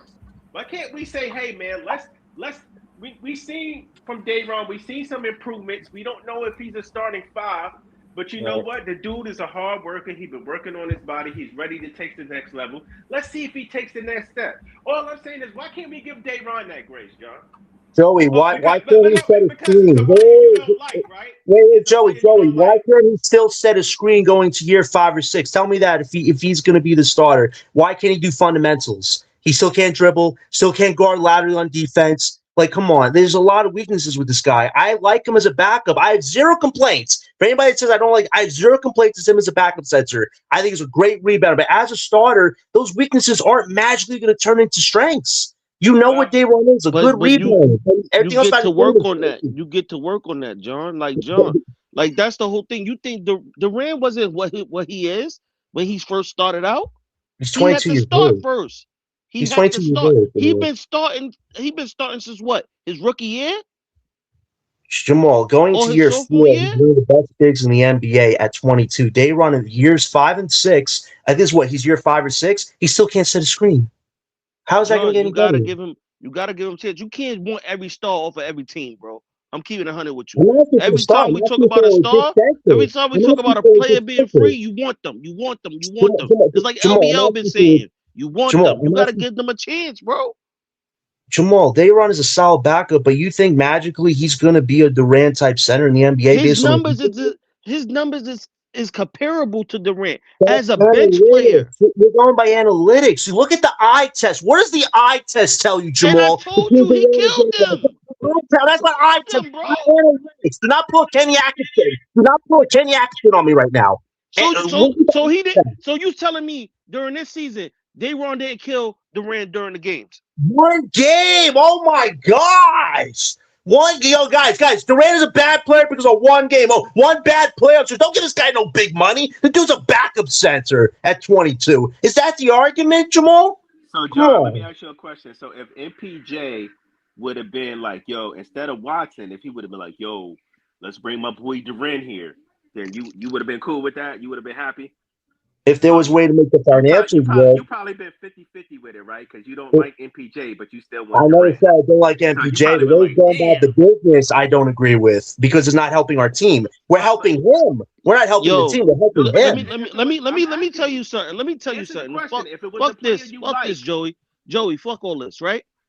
We looked at players step into roles from being bench players to turning into starters. Jimmy Butler played behind Derrick Rose and became fucking a perennial all-star. He wasn't even looked at as the star player when he was on the Bulls, especially when Rose was there. We looked at a lot of players. MPJ wasn't doing this in Denver. Randall, how long it took for Randall to turn into what he turned into? That's why the Lakers traded his ass. Randall has a pedigree of John, accomplishment. you want to know what all it takes time. You know what led to them getting to that next level, John? You know what word led to them getting to that next level? It starts with an O, opportunity. That's what got them to that next level. Somebody gave them an opportunity, and you know what? They got better and they got to the next level. It happens in the NBA, John. Sometimes you just don't have to go. You don't have to go. You don't have to go get the who's hot all the time in the NBA. You can actually, put your stock into a player to take a leap and give them that opportunity. And it could actually pay off for you. Here's my logic. Instead of putting so much pressure on Day'Ron, you get Durant. A Durant-Day'Ron center combo puts the Nets on a great stratosphere towards getting better because rebounding will not be an issue anymore. We'll have two bigs that can give you, 12 and 9, respectfully. I know Durant can give you way more than that, but you have two guys that at least will give you double-doubles. I would take that right now over asking Day'Ron to do it all by himself. That's what I need to front office. You know what? It's screwy. They're asking Day'Ron to take a leap, but he doesn't have to. Go get the starting. You know what, Joey? Send Day'Ron to fucking Detroit. Because you know why? Because you know why? I'm gonna tell you why, right? Send Day'Ron to Detroit. Because you know who used to play with Day'Ron? You know who used to be his point guard in high school? Cade. Exactly. Cade was his point guard in high school. Send him over there so they can have the chemistry, and you're gonna see what happens. But why are we sending Day'Ron when we could send Danny Wolf alongside MPJ? At the end of the day, I still need my backup center. Danny Wolf, I don't know what they're send doing. Day'Ron. Send Day'Ron since he's not a starter anyway. Come on, Jamal, that's not good business. All those things you said about Day'Ron, has he not improved every year since he's been in Brooklyn, John? He's had improvements, but it hasn't been consistent enough to where this guy's an all-caliber starter. Has he not, Joey? Like, he's been injured at certain stints where he just feels like he's starting to turn around. All I'm saying is I like him as a backup. I think he's solid as a backup. I think he's one of the best backup centers in the whole league. I'm willing to say that. He could potentially be one of the best backup centers in the whole league, but as a starter, the bar goes way higher, and you guys know that.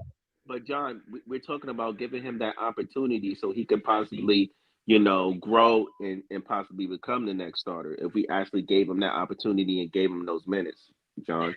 He's always played the backup role. He's gotten better and better. Is he like a starting center now? No. Can we play him and he could possibly become that? That maybe so. I don't know. Maybe we need to give him an opportunity to find out. I think rebounding is still be a strength, but he's earned that much. You can't give him that much grace. He has it right now because he suck that bad? I never said he sucks that bad. I just said he's solid as a backup, as a starter, offensively. I don't think that game's going to get any dramatically better. I don't want this guy to he's been with a backup his whole life. He's been a backup his whole life. But that's a solid role for him. He's like an Andre Drummond prototype in the NBA. I'll take that as my backup day in, day out. But as a starter, I just don't feel like you're asking for a lot from a guy where he's going to take 10 threes, make one of them. Like, I don't see anything dramatically is going to change about Day'Ron's game. And let's remember, Michael Yeager or MPJ Randall all want to score the ball. This guy's not going to have an 18, 20-point night. You'll be lucky to get maybe 11 and 8. He doesn't want to score, John. He's going to clean the glass up. That's what he's going to do. He's going to be the cleanup man, the garbage man. He's a solid rebounder, but not a solid defender or shot blocker. Like, those things we don't need Day'Ron to stretch the floor and shoot threes and handle the ball and all this shit you talking about. We don't need him. Yeah, but when you want to play winning basketball, Joey, then my conversation now becomes foolproof, right? Yeah, but you just said you want a center who's. You said yes. But John, you said you want a center who's tough in the paint, who's a dog in the paint, right? So why are we And he's worried right about him there. shooting And threes he's and right there handling to the the ball? right of Dayron. And he's right there Isn't to the right of Dayron that? Dayron. Dayron's a solid rebounder, but again, I think Podor said it. All Is I'm saying Dayron the most is he's not physical? going to battle in the paint though.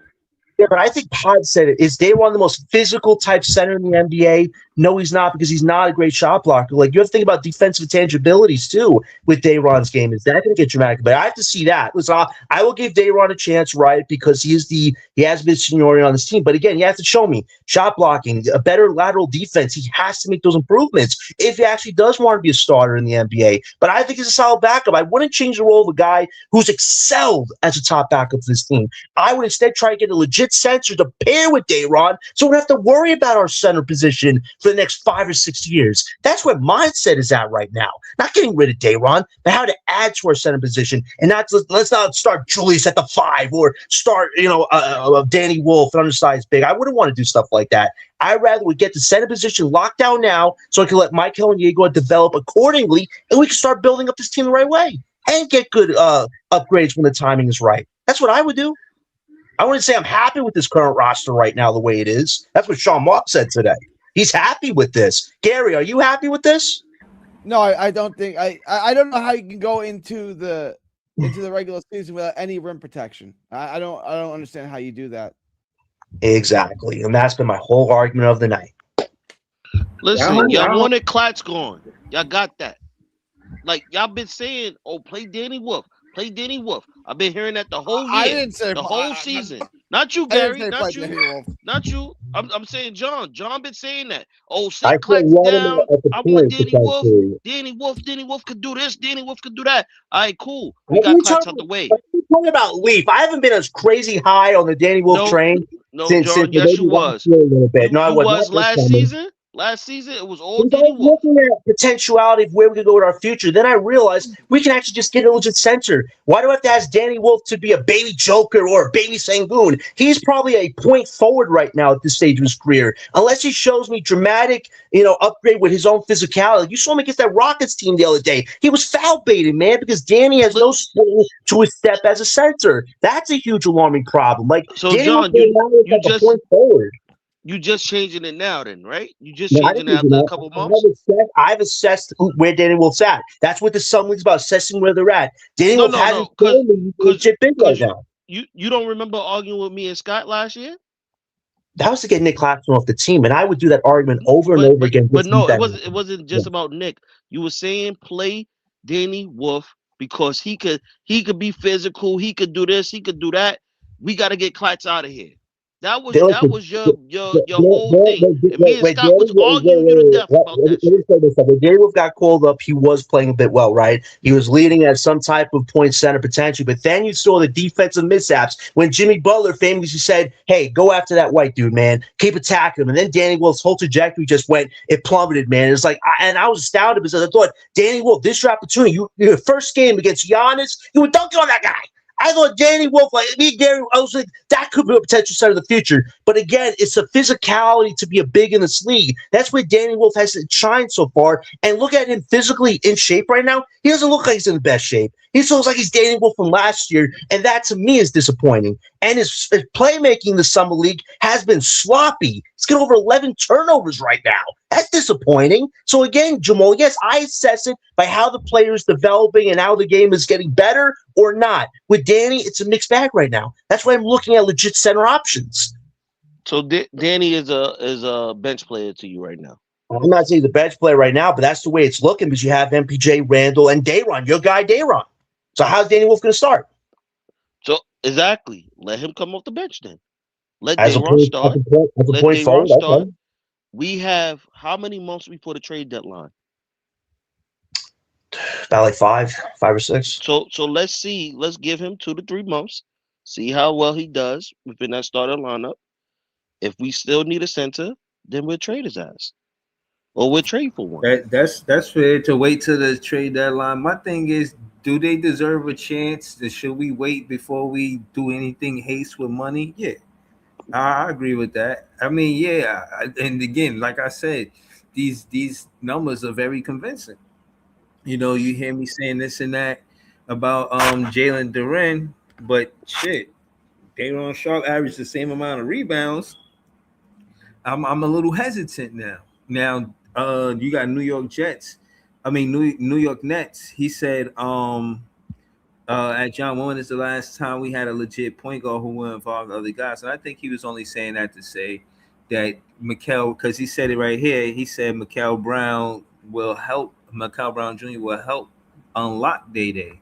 And I'll give him the benefit of the doubt and say, right, maybe you guys are right. I came up here advocating for Jalen Durant, but the Nets fans ultimately, but that's why I do these podcasts, because I might be steadfast on it, but, depending on the argument, I might side with it. So I'll side with being. Here's the thing, though, Breeze.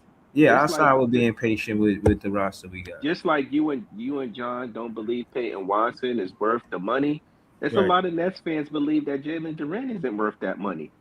So, I mean, it is what it is. Like, everybody gonna have their own opinion. So, You know what it is? I think some people think this is a DeAndre Ayton situation. Like when his situation with the Suns went bad, he signed with the Pacers. They took him back and the dude's career nosedive. Durant is way different from Ayton. Durant ain't afraid to be physical. Let's be honest, DeAndre Ayton is not the most physical big in the NBA. He couldn't even survive with the Lakers for a year. Like, people got to get that out of their heads. It's not that same situation. Durant is a very valuable big in this league. But looking at that Detroit roster, they fumbled that roster this year. They re-signed Kevin Herter, who didn't even play in the playoffs. And they got John Collins. Like, that's an upgrade? Come on. If Durant's in a situation going, that team don't look that good right now without me. So I'm looking at my options. You either value me or you don't. A team like Brooklyn should be on the phone and see how the situation's going to unfold right now. That's what I'm saying right now. Here's my thing. I like Jalen Durant. I think he's a walking double-double, right? But at the same time, I'm conflicted because I'm like, if you give a guy that type of money, he got to at least be a number one or number two scoring option on your team.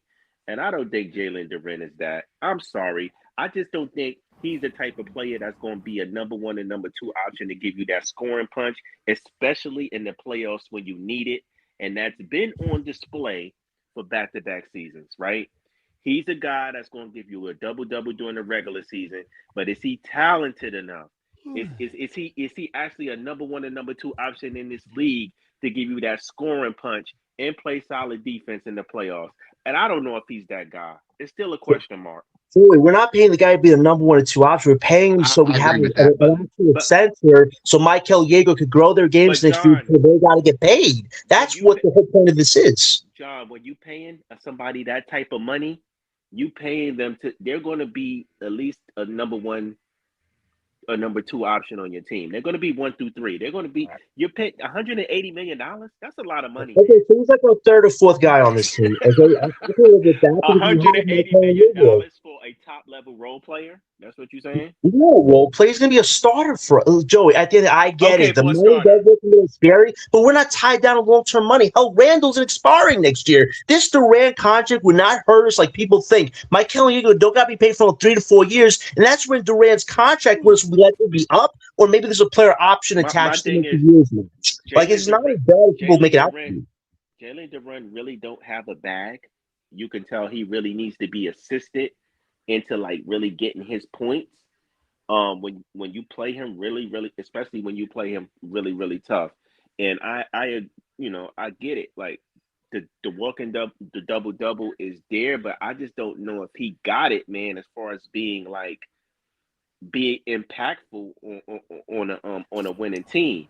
Right. And if you paying a guy that type of money, you expect him to be giving you that serious production on the offensive and defensive side of the ball, especially in the playoffs when it counts. But Joey, we got all these guards. You got Michael Yeager and Nolan Traore. You got the perfect guards to surround a guy like Durant with, where he just doesn't stand by the rim most of the time. These guys are going to get so much attention on them that Durant's going to be open for many lobs. Like, this guy's going to play some do you think Jalen Durant is better than Isaiah Hartenstein? I mean, I think there's a case there potentially, but Hartenstein is a championship caliber player, and you saw what he did against Wemby. So at the end of the day, I think both are very valuable, depending on the teams they're on. Is it a yes or no? I'm asking you for a reason. You think he's better, or you think it's about even, or you think he's? I think it's somewhere in the middle as far as value goes, because they're both impactful bigs in their own right. Right. But my point is, look how much Isaiah Hartenstein is getting paid compared to Jalen Duren. Yeah, And right. I don't really. But you see why he got paid, though, right? You see what he had to do against Wemby? Chet Holmgren turned into Wemby's backpack. That was the nickname that dude was given. And Hartenstein had to basically make that whole series competitive. That's why he got paid. But that's not my point. My thing is, I think you can get a center. It's proven in this NBA, you can get a center with almost just the same amount of production as Jalen Duren for less. And you think that's Dayron potentially? I don't think it's Dayron. I just said Dayron is here now. He at least deserves an opportunity to see what he has. That's all I said. That's all I said. Absolutely. Freaking Claxton got the opportunity. Dayron should definitely get an opportunity to start. Opportunities are fine, but again, you need that. Hold on. Let's go to Black Manosphere. Black Manosphere. What kind of numbers you think Dayron will get if he starts? I think 28 to 30 minutes. He's going to give you 10, 1, and 1. You know what I mean? I think that'll be competitive enough right there at the center position. You know what I mean? I just think he should be given the opportunity. You know, he's never been given the minutes and the reps, and he's gonna rim run. Mikel is gonna hit him with the ball. It's the same run, same plays we ran with Claxton. It's the same thing, and he's gonna do the same job. You know what I'm saying? You know, hopefully with the minutes, he could definitely give you the production. But I believe in it. So that's fair. We see the numbers. He got 13 rebounds a game per 75 possessions. They're the same age. And both of them don't self-shot create. If Jalen Duren had that nod over Dayron Sharp, then I would push it. Like, yeah, nah, we need him, da-da-da. But he don't self-create, like Notorious said, so. But we have the guards to unlock Duran's full game and make it even better, I think, the Warriors in Detroit. You have to put the guards on the field. Yeah, but we can't ignore the money part. You know what I'm saying? But Breeze, we don't got to pay Mike Hilliego for 3 to 4 years. So this guy's contract would have to be renegotiated around the time those guys got to get paid. And Randall's expiring next year. There's no long-term money we're tied to if we get Durant. And you solve a huge problem. Like, there's more solutions to this than problems. Even if we don't get Durant, you got to get a big man eventually. Or else having this small ball stuff, it's just going to keep you in the middle. Do we want to stay in the middle forever when Jaeger and Michael have so much potential to take this team potentially somewhere one day? I don't want to wait forever for those young guys' potential. I want them to have the pieces to build on what they believe they can do, which is shock the world. Like, let's shock the world, man. Let's not just be a catchphrase. Enough of the catchphrases. It's time to surround the right pieces with the guys they drafted and elevate this team's potential. Because I want that to agree is you don't want to stay in the middle forever with young guys that have potential to be good long-term pieces. You want to elevate their game. You need that legit center, or else what are we talking about? John, it's going to be crazy if Dayron take this lead, bro. You know we're going to come for you in here, man. No, that's fine. That's fine. Maybe we'll try to do that. I always have a pivot. I always have, I'll give credit where credit is due. But again, I'm just going by what I've seen. Like, analytically, you can make that case right there. But you got to look at the eye test. Eye test tells more than some of this analytic BS. Like the Cavs, they're like, oh, we should have beat the Knicks. We were up 2-0. You choked a 24-point lead because you were soft as cotton candy. That's what analytics is. They don't want to tell you that, though. John, give me a player that developed over the years. Like on our team? Period. Well, one guy was Bruce Brown. One guy was Bruce Brown. We got him. The guy couldn't shoot a 3 to save his life. We got him. The dude became a great 3-point shooter. Guy became a small ball big for us. Like, the guy became an ultimate Swiss Army knife. That was a guy that developed a lot under us. Good call, John. Good call. Thank you. And Gary, you said Jalen Brunson, right? Yeah. Jalen Brunson had to lead the Mavericks to become who he was, right? Exactly. The writing was all over the wall. If you watch the Sun series, he was scoring 40 a night, carrying him with Luka out. Yeah, but he had to get that start, right? If it wasn't for Luka going down, we might have not really seen that, right? Sure. Yeah. Gary, I come on now, Gary.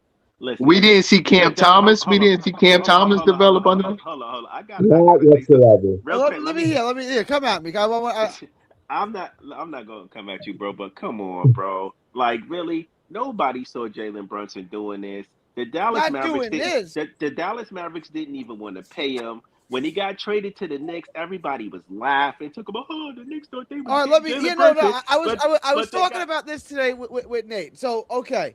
in 2022, who led the NBA playoffs in fourth quarter scoring? I don't know. Jalen Brunson? Jalen Brunson.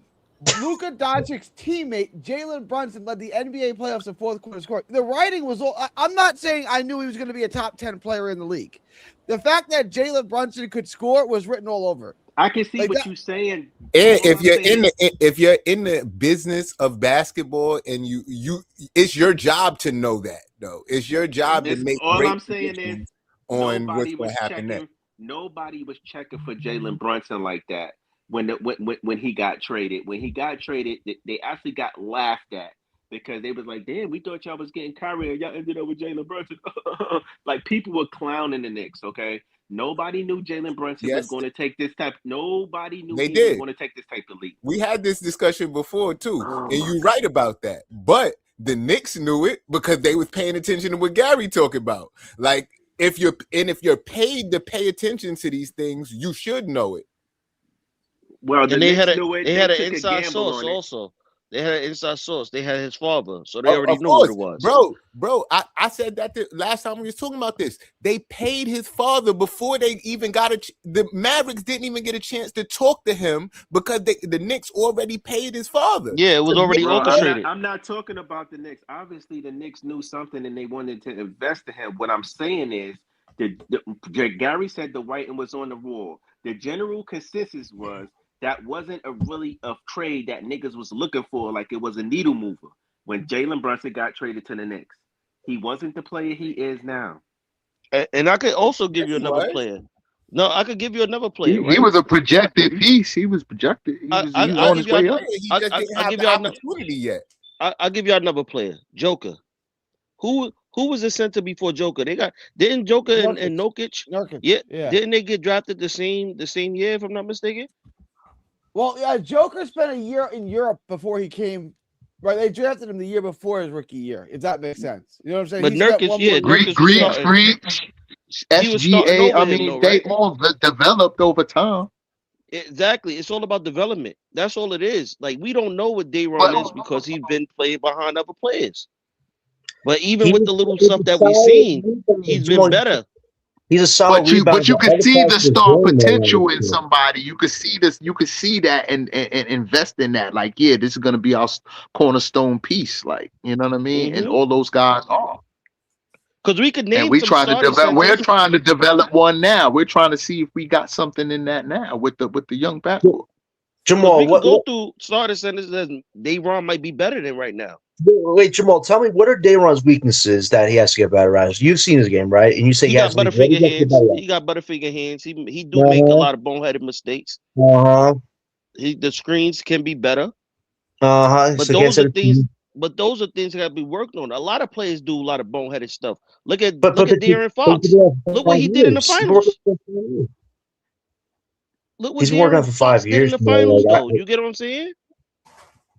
I get what you're saying, but again, at this juncture, we're going from tanking to, like playoffs is a wishful thinking for us right now, right? Like we're just trying to develop the team. Like, I mean, Dayron deserves that starting spot where we are in the trajectory of our timeline of trying to compete for a championship. I mean, it's low right now, like, you know what I mean? And we deserve to let this team go in with Porter going in to see what we got by the trade deadline with this new backcourt and to see what we have. We deserve like to go in like that. We don't have to rush anything right now. You know what I mean? Everybody's under contract and we can decide to play ball, like, you know what I mean? Like within our parameters. Like we don't have to rush into anything. Our timeline is not a championship right now. So what are your thoughts on the MPJ stuff? Do you think he's getting extended? Or do you think it's time to just, cut the cord and move on from him? Like you haven't given your thoughts on that. Where do you stand on that with the MPJ stuff? Well, it's interesting. It's interesting, John, because I would like to keep him. I think he's proven to be some type of cornerstone on some type of playoff run or something that we can do big. I think he can be that, but at what price? You know what I mean? I don't think he. You know what I'm saying? That's the only part is the money. Like you know what I Black mean? But Manosphere. I would love to keep him. What about a 2-year for MPJ? 2-year deal instead of a 4-year deal. That would be lovely. That would be lovely. That would straighten everything out right now, and we would know what we have, and we could be set. Like right now, we feel a little like in the wind because is he going to be here or not? But I feel like we shouldn't even go over it again until trade deadline. Let's give this chance. Let's give this team a chance to see what the backcourt could be. What wins? Where we at in the win columns? You know what I'm saying? If we're playing under 500 ball, everybody can blow up this whole whatever with anybody, and starting with Porter. But let's see where we're at, like, because everything may play out to where we need Porter and he's going to be a moving point. You know what I'm saying? Something for us going forward. That's a good point. That's because like when All-Star break around that trade deadline time, what are we, Jay? We like what? 20 games? No, 30 games in, 40 games in. We like 40 games in that trade deadline, right? About. That's a good sample size to say whether or not we should, you know what I mean, stay with a player. Well, that's a good sample size. So I agree with the trade deadline, and I just don't want MPJ to ask for more than a 2-year deal.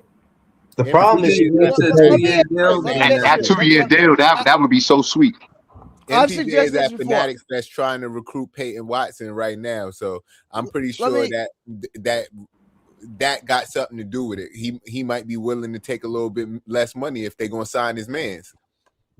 That would be love. That would be great. John said he gonna ask for the bank, right? Because he's trying to sign Watson. That's what it feels like. If you want to pay Watson, he might have to go. Yeah. Like I'm not jiving with that. Like at the end of the day, if it's just a 2-year deal to what he just said, I'm on board. Hey, I'll be an MPJ guy again. If he wants to play ball with us and put the future of the young guys, ahead of his own, I'm totally open to keeping the guy. But this guy wants to pay Watson himself. What are we doing here? We're not bettering our future. We're bettering his future. Let me try this. What if we gave MPJ? I've talked to John about this. 3 years, $100 million. I think that's fair. An option, maybe. I think it's fair. I think 40. Like he wants 4, we want 2. Let's do 3 for 100.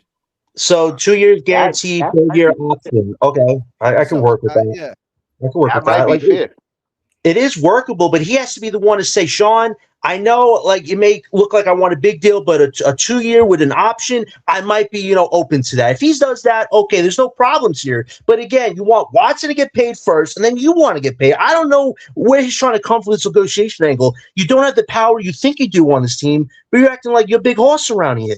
I don't like how he's going about that though right now. Yeah, and that's why Sean Marks is keeping it at bay. Like, no, we're not letting him dictate anything. Like, but I will say that I don't want that ultimatum. His like, agent. I can see if you're trying to get your guy here, but if we say no to him and yes to you, I want him to be cool with that. Like, don't try to push back. Like, nah, if it ain't Peyton Watson on the team, I ain't gonna be on the team. That's crazy work, bro. Everybody says they want to play with their friends. Why are y'all coming up with all these crazy narratives? They talking about off the power of friendship. Right, no, but bro, you talking about somebody that's coming off of the bench. He's coming off the bench asking for 130 mil. You haven't even proved to be a starter over Christian Braun. So hold on. If you're not a starter over Christian Braun, you want to come here? We not that trash. No, not over Diego. Breezy. If he Christian Braun, he can't start over Christian Braun. Oh, that contract is nasty. Breezy, you gotta bring some context to it, okay? The reason Christian Braun was playing over him is because they paid Christian Braun. So they had to pay. So is he a better player? Is Christian Braun a better player than Peyton Watson? No, he is not. Christian Braun has one of the worst. So the Nuggets made a mistake then. The Nuggets made a mistake. He has one of the worst contracts in the league. They just can't get off the contract. They have to play him into some type of value. So let's look at the full context, okay? Secondly, if he comes here, some pieces will be moved. Thirdly, if he comes here, he's not fucking coming off no bench. Okay, let's just keep it. He's not doing it. Right. He's not coming here for that type of money to come off the bench. Now, do I want him here? No, but I'm just bringing reality points here. When We're not here to do friendship ball. We're here to build a good team. So that right then and there, that kills this whole angle. Like, this is not his team. He thinks this is his team. This is Yegor and Michael's team. And that's what should be disrespectful of them. You act like you trust these kids, but you want your guy to be in the starting lineup with you. How do Michael and Yegor feel about that? We haven't talked about that right now. These guys are supposed to be the future. But we want to get Watson to take one of their minutes. I just don't see the angle MPJ is trying to justify why this should even happen. We should be trying to get a better piece if he wants to get somebody alongside this team. This ain't benefiting us, though. Hold on. This is a real question.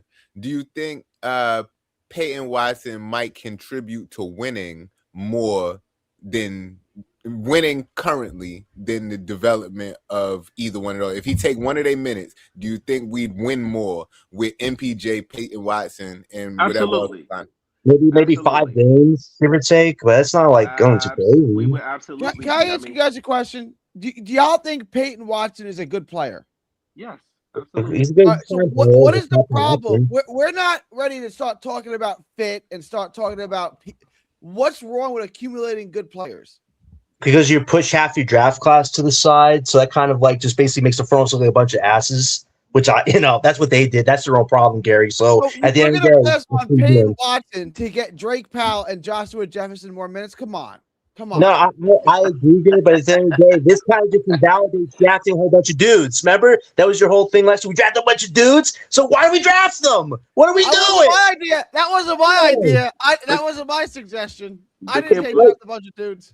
Like, we're going around in a merry-go-round right now doing this Peyton Watson MPJ stuff. This ain't making us better. We just keep stepping on the deck. Is it safe? But why are y'all even talking about it? Because it's not going to happen, John. So I don't know why you getting yourself worked up. Show me that you're not doing that deal. Listen, the angle he's pushing for. I'm not falling for it. Players are going to want MPJ is going to want to get paid. He's an NBA player, right? I don't know how much he's going to get paid. He also wants to be better and competitive next year, right?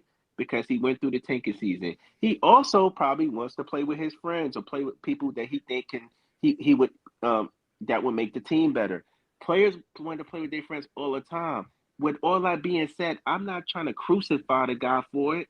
It's all take it with a grain of salt because at the end of the day, Mark's not doing it anyway. Who cares what he thinks or what he wants? You go if that's the case, then I think there's a high chance this guy ain't getting the extension. He's likely getting moved sooner rather than later because if this is the angle he wants to go at, why would we want to play ball with him? No, John, that's in your head.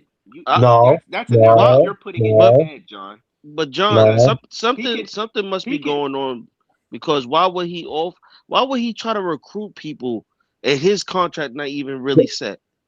Jamal, this guy's on a power. This dude's on a power trip. This dude came Brooklyn. That's what I'm saying. I feel like he had honcho right now. I feel like he's willing to take away from his contract a little bit if they're gonna play ball and sign his homie. But if they're not gonna do that, then he's like he might want more money or whatever. That's why he's trying to recruit his man. Right. There's no way to make it work with both of them. John know MPJ not going nowhere. That's why he's trying to do this 3D chess right now because he knows he's not going nowhere. Well, at the end of the day, he's trying to make it look like MPJ asking for all this money and he trying to call the shots in Brooklyn, exaggerating. John, MPJ not going nowhere, man. Deal with it. What's the money? We're talking 40 and Peyton Watson don't they kind of play the same position? Who, him and Watson? Yeah. Oh yeah, he'd be his replacement. Yeah, Watson would be MPJ's replacement. So why would you be trying to advocate for your goddamn replacement? That don't make sense. Because MPJ wants a post-retirement fund. Like, this is all this is about. This guy knows his career may not be as long as he would want it to be, so he wants his last big contract. So if he gets his buddy here, he can say, hey, you guys got Peyton Watson as my consolation prize. Send me elsewhere. Like, no, I don't got to do that. I don't got to do that. But John, come on. But John, how does him wanting to leave mean he wants to try to get paid? I mean, I don't get it. It's financial security at the end of the day. If his buddy's here and that's the replacement to what Jamal just said, this guy has some money, they're probably going to move him then in the future. By getting Peyton Watson here, that's going to help him get paid? I mean, these guys are best friends, right? This is what we're talking about. This is the buddy system. This is the buddy system now we're in. The pay my friend, pay me type thing. No. Hey, man, See, this is how biased you are, right? You try to make No bias, no bias. I'll let be me let glad me to let put me that let in me my finish. no bias. You try to make jokes about MPJ wanting to play with a friend, and but you want to call Mikel Brown Jr. and Diego the Aura Bros. And oh They are yeah, real, bro. they're Did you so not see what they've done close. so And far this summer? That's but when it but when come but down. when it You were but wait, when wait, it Joe. but when That's it comes because to you were on the McCall but when train, it bro. comes You were Team but when McCall. Now you want Team yes McCall? yes I'm Ooh, no I am Mikel poppin'. Here we go. Here we go. I am Team Mikel. I'm just calling you out on your bias. Know There's the no bias, difference. bro. There's no Know the biase. difference. I'm actually excited to see Know what the Michael difference. and Hugo do Yo, at the John, duo. let him talk because your mic Mhm. mad louder than his, so you can't even hear him. All right. All right. I'm just calling you out for your bias. Know the difference. Mhm. See, the Yeah. thing is, Mhm. everything MPJ does, you try to spin it into a negative narrative. You talk all this shit about MPJ and Jaeger being the Aura Bros, but now you got a problem because MPJ want to play with somebody that he's close to, and So how it's who we all building great, the team? and how So it's who we building the team around, Joey? Who we building the team around? and just because I'm saying that, John, doesn't mean I'm still not a Mikel Brown Jr. fan.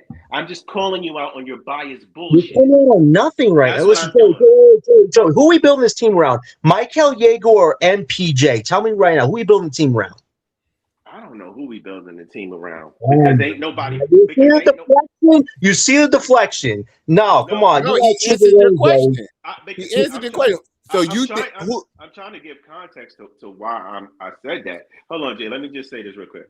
Go ahead. I don't know who we building the team around. I'm not saying we building it around MPJ.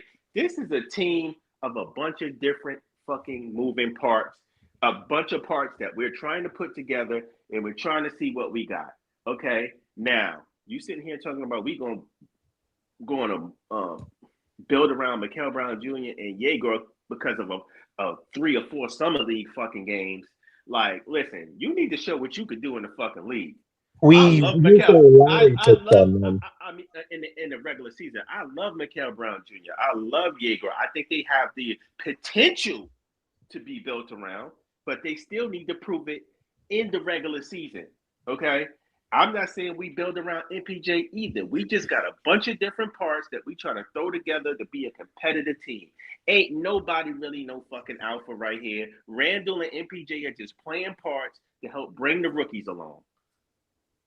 So we don't have to extend the guy. Thank you, Joey, for being on my side on this one, Joey. See, you can always get on the same page, man. Shout out to you, Joey. You said Shout we out to don't you. have what? No, we don't got to extend them. Pause. We don't Thank have you. what? Yeah. We don't got to extend them. No, we don't. I don't care. See, John, that's Thank the thing. you. That's all I was saying. We're fine. We're good. We're good. We're good. We're good See, now. the thing with you is you hold on. You take one thing and you just run with it. You think I I think want I'm to? right with it. You think I'm pro MPJ? Listen, I don't care if MPJ stays or goes. I already said where I stand on this. As long as the price is right, I'm willing to keep him here. Your thing is you just want to be negative, negative, negative, negative. MPJ said this. MPJ said he wants this. MPJ wants to bring another player here. Who does he think he is? And Why have does I he been want to wrong get about paid? that? Da, da, da. Have I been wrong about that? No. Listen. Yes, you are.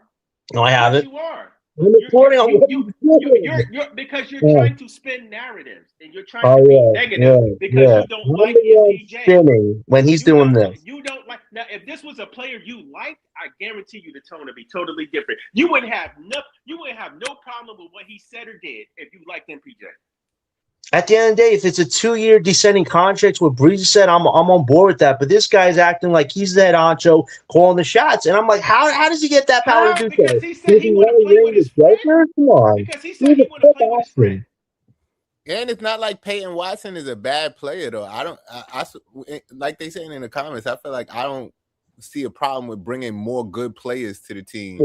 Because if you bring in good players, I want to see more wins. I want to see the team build.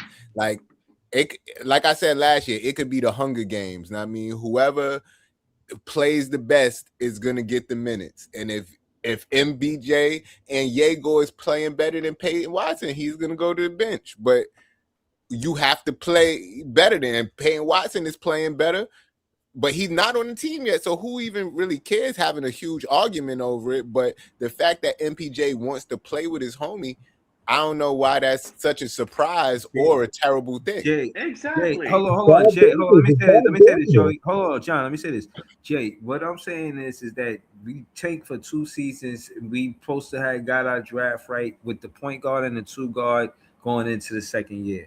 If that was prioritized and that was the plan, I'm not saying don't add those pieces, but we are deviating from the plan by the role they would have coming to the team. You put Peyton Watson on this team, the roles between the Diego and Mikal changes. You're probably going to ask Mikal to be more of a facilitator than a scorer, and we're going to need him to develop that clutch gene early. The same way Diego could develop that clutch gene, we could do that early with a Mikal Brown Jr. in the rotation. But he already got to deal with that clutch situations with MPJ, who want to get the ball in the fourth quarter. Randall getting the ball in the fourth quarter. If you have Peyton Watson, that's another player that's going to get the ball before Diego or MPJ in the fourth quarter. But like these are the things. But I'm saying these are the things that's going to be. Why are they going to be in their way? You know what I'm saying? Like the team better. Can I ask you a question? That's what I'm asking. I don't care about any of this individual shit. So hold on. So let me ask you this, because to Gary's point, we go to Gary.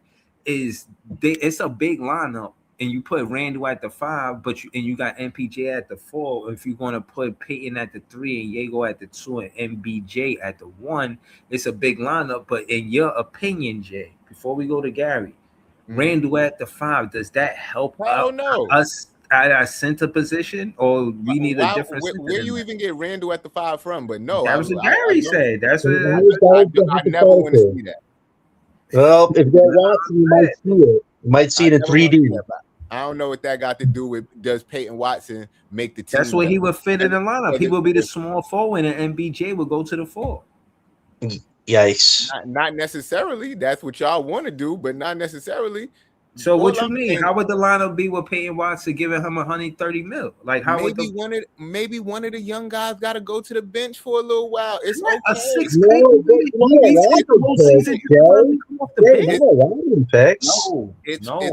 It's okay. And like I said, my question is, does it make the team better? I don't care about anybody's individual betterment over the team's betterment as a whole. Peyton Watson ain't do all of that to get $130 million from the Brooklyn Nets. Yeah, how much better is he make? No, seriously, I keep saying he's going to make the team better. How much better does Peyton Watson? How much better did he make the Nuggets? Like, did he make the Nuggets better enough to go to the second round? Did he make the Nuggets better enough to say we're going to give you the $130 million contract right away? Did he do that? Did Jokic say, yo, yeah, he's untouchable? Wasn't he injured? Wasn't he injured most of last season too? We weren't talking about it. So that's what I'm saying. Jokic, arguably one of the best players in the league. If he's saying he's untouchable because he's helping me win, then if Jokic is willing to let him go like that, what's the big deal for us?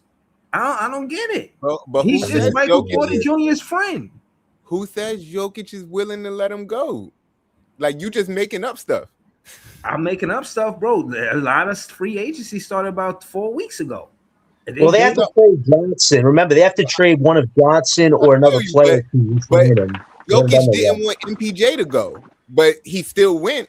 Like, you saying it like, oh yeah, did Jokic make him untouchable? Did Jokic make MPJ untouchable? But he didn't want him to go. He was said it mad times. Exactly. The difference is that MPJ did help Jokic win. That's the difference. Oh my God! You want to know? He did. I want to ask you a question though.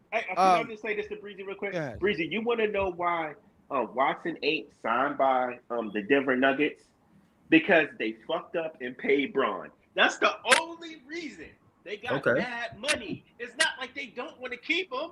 They just got bad contracts. They can't get off of.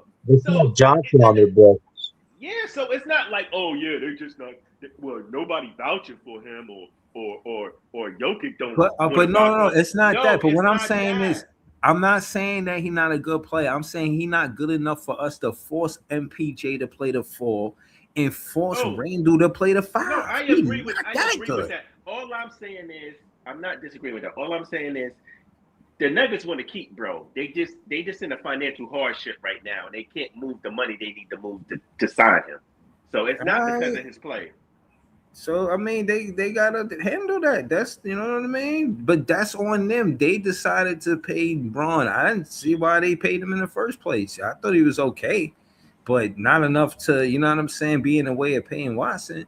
But case in point is, I feel like the Nets don't have to take that on because he's MPJ's boy. Exactly. You like basically that's what you be doing. You got MPJ being mad vocal at the Fanatic Fest. But it's not because you act like you won the Brooklyn Nets a championship. He act like he Giannis. He act like no. Seriously, he acting like he Giannis, and this is Giannis' brother. Like you trying to Giannis' brother the situation. I'm not saying I want Watson here, but you're exaggerating like shit. I'm not saying I want Watson here, but let's not act like this. There's no chance we could get rid of Terrence Mann and get Peyton Watson in that signing trade. Nobody wants that contract, Jay. The contract's horrible. Why would Denver want it? I wanted to ask y'all this. Y'all kept telling me we got to develop MPJ and Yegor. I just got a question. Boston had Tatum and Brown, and they brought in Kyrie, they brought in Hartford, they brought in Gordon Hayward, then they brought in Kemba Walker. Did those guys retard the progress of Brown and Tatum? It didn't work. It didn't work. It didn't work. Yeah. They won a championship with those two guys. Not with Kyrie Irving, not with Gordon Hayward. Yeah. All right, they got to an Eastern Conference Finals with those guys. Multiple Eastern Conference Finals with one with Irving, one with Kemba Walker, right? Like, so did Tatum and Brown Watson ain't no Kyrie Irving level. Hang on. Okay. Gordon Hayward, Kemba Walker, he could be as good as those guys. But what I'm saying but Gary, I'm not prime Kemba. Gary, the only thing is luck kind of got in the way. Well, luck ended up happening for the Celtics. Did it stop them from developing? Did Brown and Tatum not develop? It almost did because Brown was coming off the bench at one point in time. And Tatum almost came off the bench if it wasn't for injury. What's his name? You just said his name, the white boy. Gordon Hayward. Yeah, if it wasn't for his injury, Tatum would have never started. The cream rises to the top. Jaylen Brown and Jason Tatum are really good players. Like, they're going to develop, right? Like I don't think surrounding MPJ and Yegor with good players is a bad idea. I don't either, but it has to be players that make sense. Now, is Watson a top 3 player in your mind, Gary, or is he a top 5 guy? Because that's kind of where the real debate is. All right, well, let's debate that then. Like, let's debate whether or not Watson's worth the money, not right. Let's not bring good players in. Like, I think it's a good idea to bring good players in. Like, I think it's a good idea to surround MPJ, who is a playmaker. MPJ's playmaking ability is like really shining. Like, Peyton Watson can shoot, he can score. Let's put another score around him. Like, I don't see why that would be a bad thing. I know it doesn't. The fit's not perfect, but we're so far away from competing. I'm not worried about fit. We can make moves and make trades as we get closer. Right. If we never did the random conversations when it's about like just getting as many talented people on the team as possible, and then figuring out what to do with them once we got talent.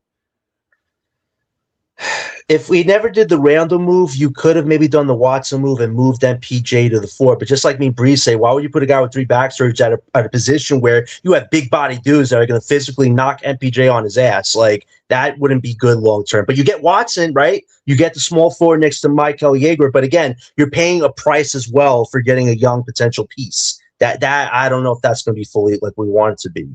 You know?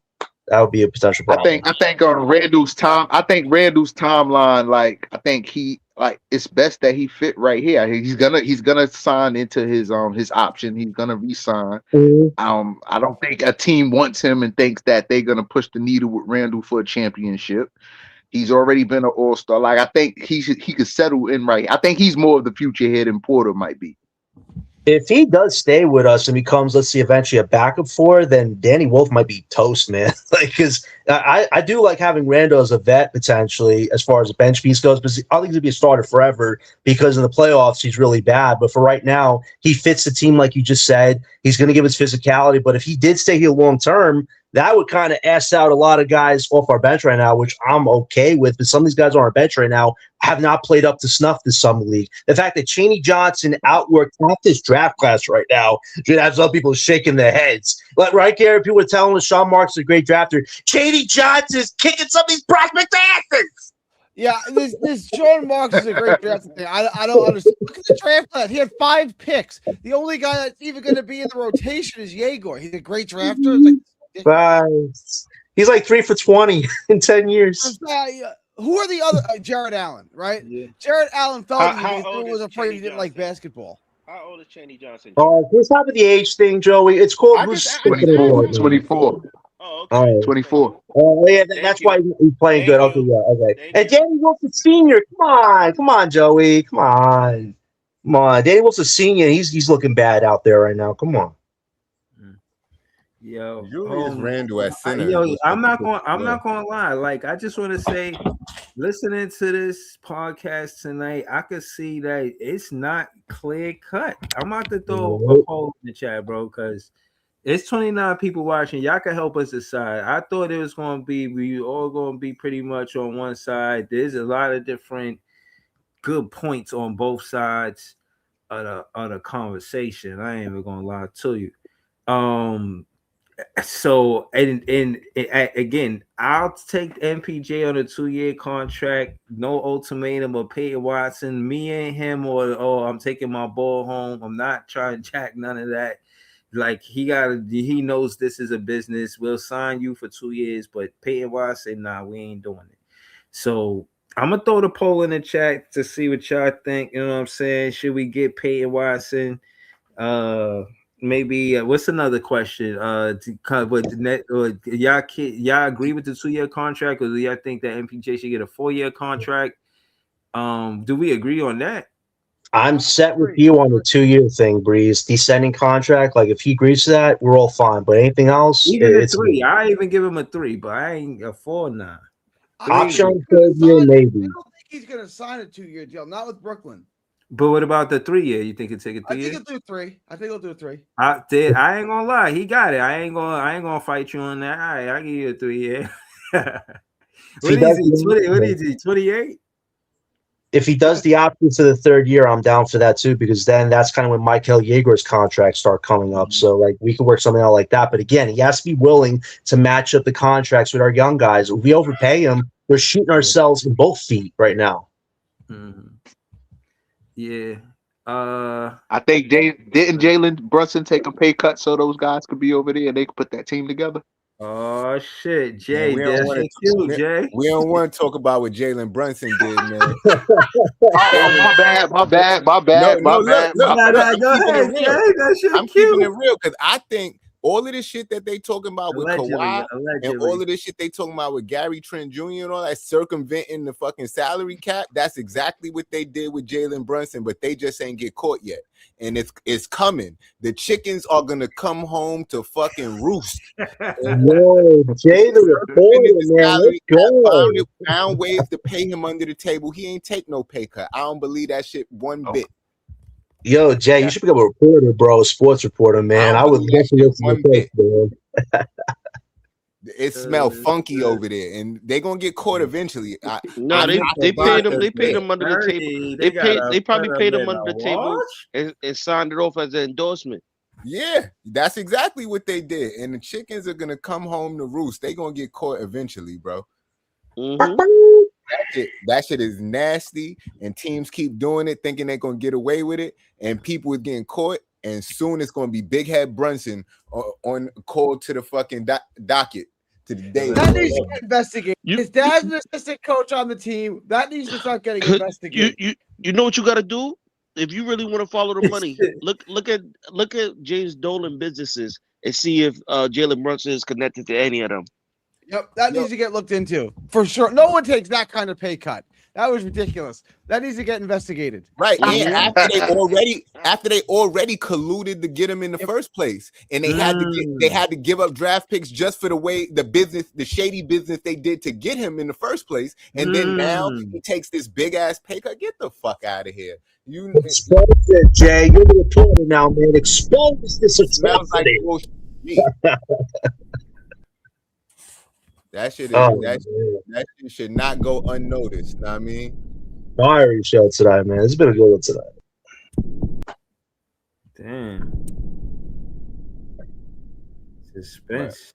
But I'm just saying, Brunson ain't take no pay cut. He definitely got paid. Good. All right, so so Expose hold him and take the ring back.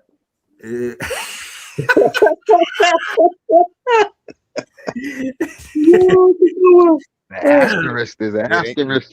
The biggest title in history, man.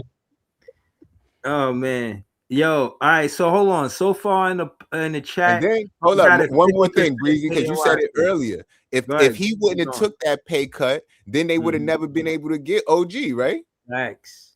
Where they wouldn't have been able to pay OG what they paid him, and then if domino effect. I'm telling you, that's some real crazy shit. Mm-hmm. Ain't no coincidences. Yeah, ain't no coinky dink. Know what I mean? Mm-hmm. Heard up. Kurt the After Fleur Brunson and Towns, nobody else could be able to get. After Brunson and Towns, nobody else could be able to get paid. He said, "Did his father get a raise?" Oh shit! Let me ask you a question, though, right? Real talk. Kawhi was already getting the max, right? I don't know. I don't think so. Kawhi?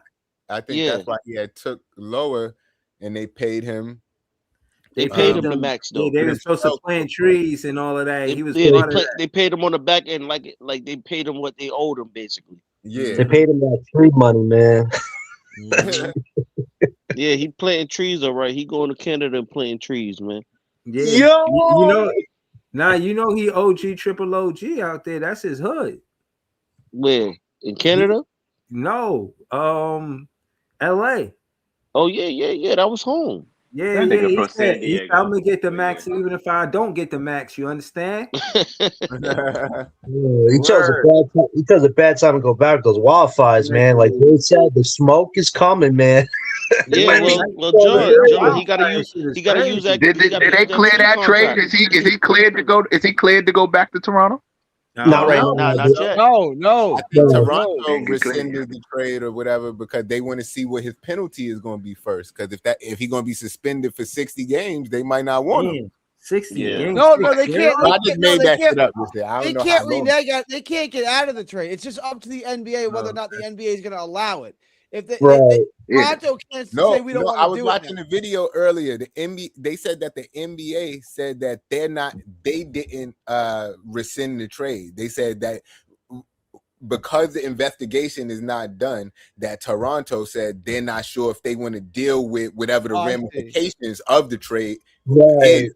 They don't know because the investigation not over. Once it's over, then.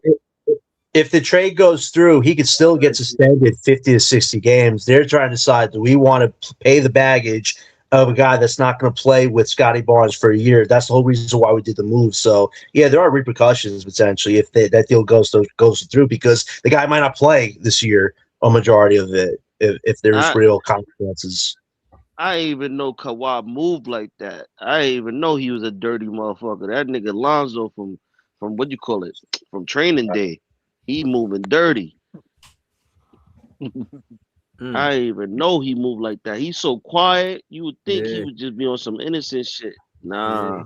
He probably trying to avoid the attention. He moved low key, you know what I'm saying? Yeah. He said, yo, pay me that money. Pay me that money on the table. Those be the ones you gotta watch for real. Yeah, facts. Yo, Jamal, this dude won a title with Toronto, stole millions of dollars from LA, and say, you know what? Let's go back to those stomping grounds, man. Now I got the money. Like that dude, man. Let's go. Let's go. Did y'all see that news that they matched the Knicks offer for that center? The Dallas Mavericks. Yeah. Oh, they matched it? Okay, that's good. That's good. They matched it, so they're not going to the Knicks? No. The Knicks got to come with a counter, right? Don't they have to come with a counter? No, they don't counter. Yeah, once the Mavericks already matched it, it's over. Okay, good. Fuck the Knicks. They're still stuck with Drummond. They're still stuck with concrete. I don't need to see that news. That's some good news right there, man. Listen, they got Cat and they got Drummond. What else they need? Yeah, on X. And, okay. The Breezy podcast chat. Like, they don't need nothing else. They got Cat and they got Drummond. And they still got the young boy they had. So they don't need nobody, man. They come on, chill out. Nah, that center duo's getting cooked. That center duo's getting cooked. We are going to beat the Knicks this year. That's the storyline. Michael and Diego are beating the Knicks this year. I gotta see it. I gotta see it. You know what I'm saying? Hopefully they do what they do. You feel me? The Knicks never look unbeatable to me. They just got lucky. Randall revenge games. Let's go, man. Those are gonna be fun. Hell yeah. The league is gonna be real different this year. I'm telling you right now. All the trades, Dame Lillard coming back. He gonna be playing with what you call it, with Ja Morant. How do y'all feel about them having us winning 21 games? I think I want to take the over on Oh, that. word? Nah, that's crazy. I'll take the over. Yeah, way over on that. I'm taking the over on that. Yeah. Listen, I think we're gonna be like maybe like 10, 11, maybe. No, I got us better than that. Maybe 30, maybe. Yeah, I think we're right outside the playoff. Right, so we got a lot of momentum. Right outside the playoff. You got Diego wanting to really take that leap, in that scoring leap. You got Mikael Brown Jr. I'll be shocked if we damn near 4 games. I wouldn't be shocked if he get average of shy 20 points a game. He definitely gonna get the shots up for sure. Mikael, who gonna get the shots up? Diego. Oh yeah. Yeah, and I think he's going to attack the rim like he was attacking the rim in summer league. I do, Bill Johnson. I like that because I'm comfortable with Diego. Whatever he do, he was scared to go to the rim last year. This year, he looking way more comfortable getting to the paint and finishing at the rim. Pause. Yeah. He pointed it out, like the physicality he ready for this year, but Mikael is gonna struggle with that. Yeah. He needs to be in the gym in the next few weeks, man. That's what Michael got to do. He should. He's a rookie. So Michael, it seemed like he already got the confidence though. So right. Diego didn't seem like he had the confidence last year that Michael got already. And that being said, they the 1 and 2. I think their chemistry going to be really good. I think their chemistry is going to. We're going to see it early. They already deemed the Aura Bros. They ain't playing regular season yet. Let's go. You know what I'm saying? So I like how this team is constructed. Like they don't have no pressure on them. They got 2 vets to kick it to that could get 20 apiece. Like I you know what I'm saying? I like that. You know what I'm saying? That what we got in that mix. That's true. And to add to Black Man, always see him deferring to them old niggas neither though. No. But to add, I just wanted to add to that what you said. I think just on the streaky side of it, I've seen it from an MPJ where he had 4 points and a half, then he had 16 in the third quarter. So I think there will be times where they go to Randall, but there'll be times where MPJ will get streaky, he'll get hot. You know what I'm saying? Same thing with Diego. We've seen him get hot. We've seen him, hit 3-4 shots in a row. And I'm saying that to say, that's going to be on the IQ of the point guard, and that's MPJ. I think that with the leadership and, with Randall and him playing with different guards and, you know what I'm saying, having that experience, because he's an all-star and veteran. And MPJ played with Jamal Murray. He was in the offseason talking about how he wanted to play with a point guard. It just seemed like it is some chemistry there, I seen Randall working out with Daron Sharp already. So they already working out with each other. You know what I'm saying? I think 21 wins is this insulting. You know what I mean? They could have done this better than that. I think I'm taking an over on that for sure. More. Right. How much can I bet on it? That's good. Easy. What's the line? What I'm gonna get back? Because I think that's easy money right there. Yeah, hell yeah. Right. Yeah, 21 is nasty one. I say closer to 31. I think that's just based off our center position. I agree, Gary. If our centers can outperform a little bit, I think that win total goes up. But I think they're basing it off of the fact we don't have a legit center right now. That's the only reason, because you need a legit. It's going to be easy to shock the world if they only got us with 21 wins. We could get 22 wins. They're going to be shocked. Bro, they it's going to be easy to shock the world for us. I think they do it because we still one of the youngest teams in the NBA.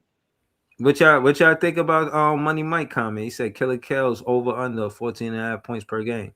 I'm gonna say If he over. could be around 16, that would be fine for a first year. I'm gonna say over. I'm gonna say I'll give him 17. Ooh. Because I get what you mean though. Those 20-point scores and Randall and MPJ, he might not even have to score 17. You know what I'm saying?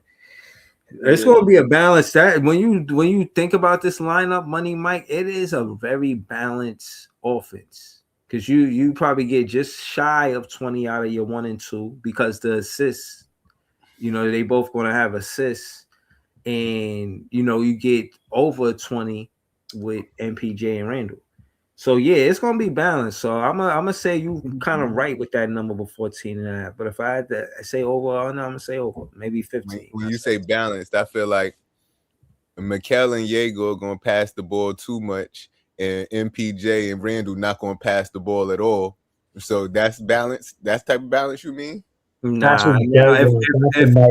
is Porter don't need the pass. No, but what I'm saying, every time Porter get it, he need to shoot. Right, but what I'm saying is MPJ is the point guard, not Randall or Porter. If Randall or Porter was the point guard, then yeah.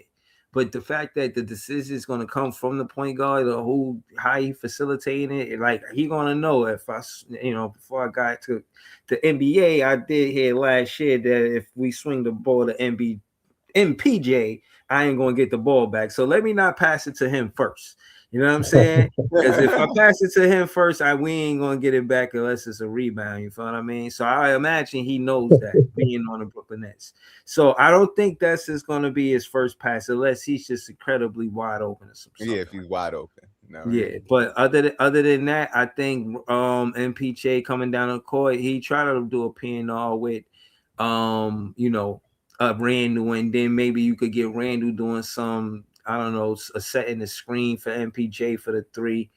I think that's how it will work. I don't think the first person that touches the ball from the point guard is MPJ because we all know his reputation. He's a man and his reputation follows him for a reason. You know what I'm saying? So, yeah, I think it's going to run through MPJ and Randall running that 1-2, then trying to find Diego at MPJ on the 3-point line. I think that's how we start. That's our first basketball action. If it is, I'm cool with that. You know what I'm saying? And I guess Mo Wagner or Day'Ron Sharpe will be in the mix sometime. I forgot we had him too. I be forgetting about Mo. Listen, Mo Wagner. I think MBJ is gonna play like how Penny played, but he had shot. That's tough. Wow. But Penny is one of my favorite players, so I would hope for some shit like that. Yeah, right. I think the pass.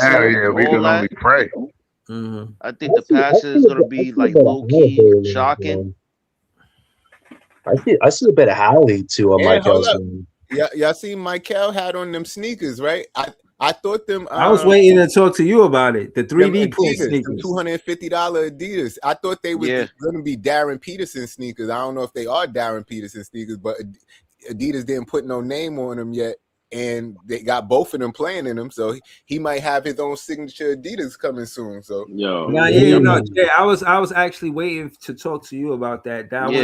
Jay been wanted that. Bro. Because seriously, when a company gives a sneaker in your name, it just means that it's a company ready to put millions of dollars behind you. That means they believe in you and your brand enough. That means you are on the path to superstardom, or at least stardom. You know what I mean? And we need some star level talent on this team. Yeah, like, for real. And niggas try to downplay it having a sneaker don't really mean shit. But look at the people who got sneakers in the league. They all somebodies. We need a somebody. Look, I'm just and I mean a real that'll sneaker set him deal, up to be a star. Sneaker deal. I'm just hoping they not no test dummy sneakers. You know what I'm saying? Because they 3D printed. So you don't know how they really feel. For them, I thought that too, Jamal. Like, damn, how sick are these sneakers? Exactly. Don't be no test dummy for no new products. You know what I'm saying? Then it mess you up. Your ankle's gone. You know what I'm saying? Yeah, I see what you're saying. And then it's so crazy because Shea just dropped Adidas. No, he dropped Converse. Yeah, I mean a Converse. My fault, Converse. He dropped Converse. But that's a whole different story because Converse is Nike might be about to sell Converse, so then that's why they moved Shea to Nike because Nike owns Converse. Oh, get out of here! Yeah, they own Converse, so they just moved Shea over to the big boys. Wow. But the shit that's crazy about that to me is that the nigga Shea was the head creative director of the basketball division at Converse. So I wonder if they're gonna bring any of that title over to his signature line at Nike and let him design his own shoes still or what. But Yeah, I wonder how those I shoes would gonna say look because so. I had I a would couple say, yeah. pairs. I So brought a couple pairs of those shades. Those shades is yeah, tough. I ain't gonna lie. yeah, they was all right. They was all right. I wanted a pair, but I slept on them though. But I thought they was nice though, and I just wanted them to hoop in. Yeah, I brought 3 pairs of those shits. I ain't gonna cap. But I ain't gonna cap. but Nike probably gonna do something nice for him because I like the way that they flipped the Shea logo into the 2 Nike swooshes like in the Yeah, little preview. I thought that was fly, so I that's think they're fire. gonna do something nice. yeah. I hope they all fire because it just remind me of like Kyrie shit. He when he left and went to the Antica shit, whatever the case is, it's not as big as what it was. Mm-hmm. So I'm just hoping like his shade shit still look fire. I was telling niggas, I feel like all of the shit that they was doing for Kyrie, they kind of took that technology and gave it to Ja. Because Ja sneakers, like when you put them on, they feel like the old Kyrie's kind of. Yo, so hold on, y'all. I pulled up the sneakers just so y'all can see what it looked like. No, that ain't them. That's not the 3D printed joints? Nah, that's the Aunt Edwards, ain't they? No, those are the 3D joints that he been wearing. You sure? I don't think those are them. I think the Anthony Edwards shits look just like that. Y'all sure? Yeah, you could probably look at the basketball shoe that he had on with his uniform. Let me look it up too. Hold on, I checked it out. I want y'all to see this too. I'm gonna pull up this content for y'all, cause a 3D sneaker. I had to ask, not to say that this Google would know. Google never wore a sneaker before, but listen, it give me big baller brand. You feel me? Yeah, it give me big baller brand vibes, man. We don't want that to happen. Yeah, no serious. Lonzo was never the same. Right. It say, I said, are 3D printed sneakers safe? It said yes, 3D printed sneakers can be safe for daily wear. Nah, see, these is them right there. Yo, Breeze, look up the Adidas. Send me the link. Send me the link. No, just type it in. Hold on. Let me read. Let me finish reading this. 0.01. Hold on, let me finish reading this. It says, yes, 3D printed sneakers can be safe for daily wear if they are made from certified skin-friendly materials and tested for real-world use. But safety depends heavily on the materials and manufacturing quality. Now, I'm gonna get to that content, Jay. Just give me a second because it's all good. This is the part I want to know. It says material safety. Most 3D printed sneakers use TPU, thermoplastic polyurethane nylon blends, or UV curable resins. High quality versions are tested under ROHS and REACH regulations, ensuring they are free from harmful heavy metals and restricted chemicals, making them safe for skin contact. That is good to know. Some brands also use recycled or bio-based polymers, which can be more sustainable and reduce environmental impact. However, not all 3D printed materials are the same. Cheap or uncertified prints may contain additives or pigments that could leach over time. Okay. I put it in the chat. Okay, structural safety.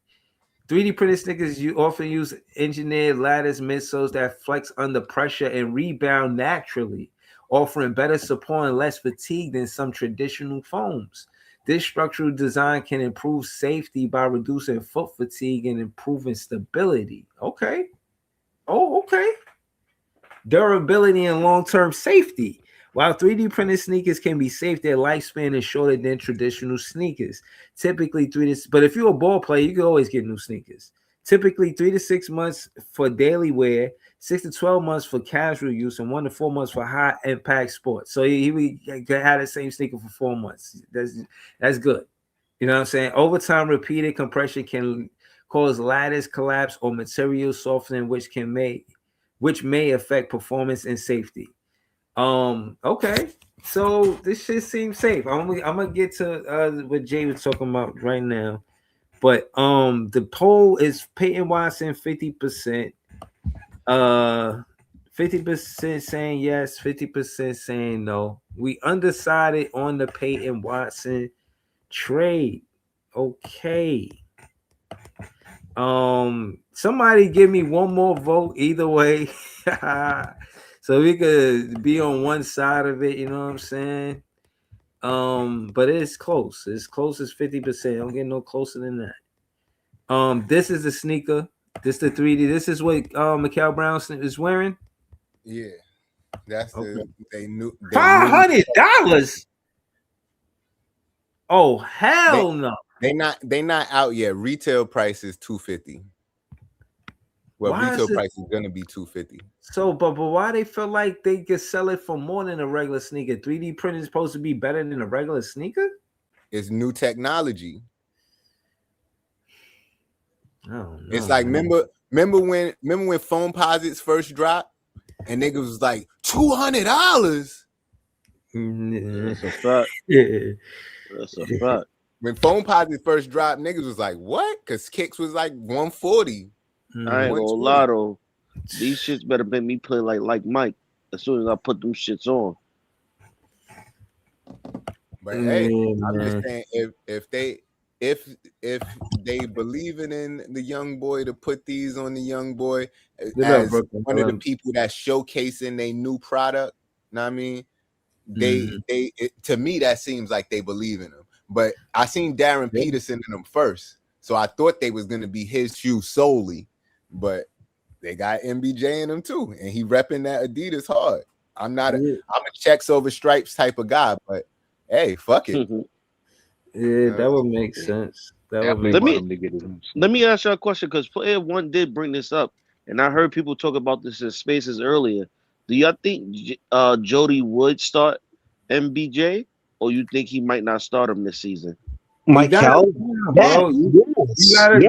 How you gonna make a fan base go through 2 tanking seasons and then we get a player? Well, he started. And then we get a player in Yago who don't even start immediately because of his fasciitis, plantar fasciitis, and then now we get MPJ, and now you want to bench him too? No, you don't get a top. You don't get a top 6. You don't get a top 6 pick to have him come off the bench the first year. That's what they were saying. They were saying he might, depending on if Jody might want him to earn it.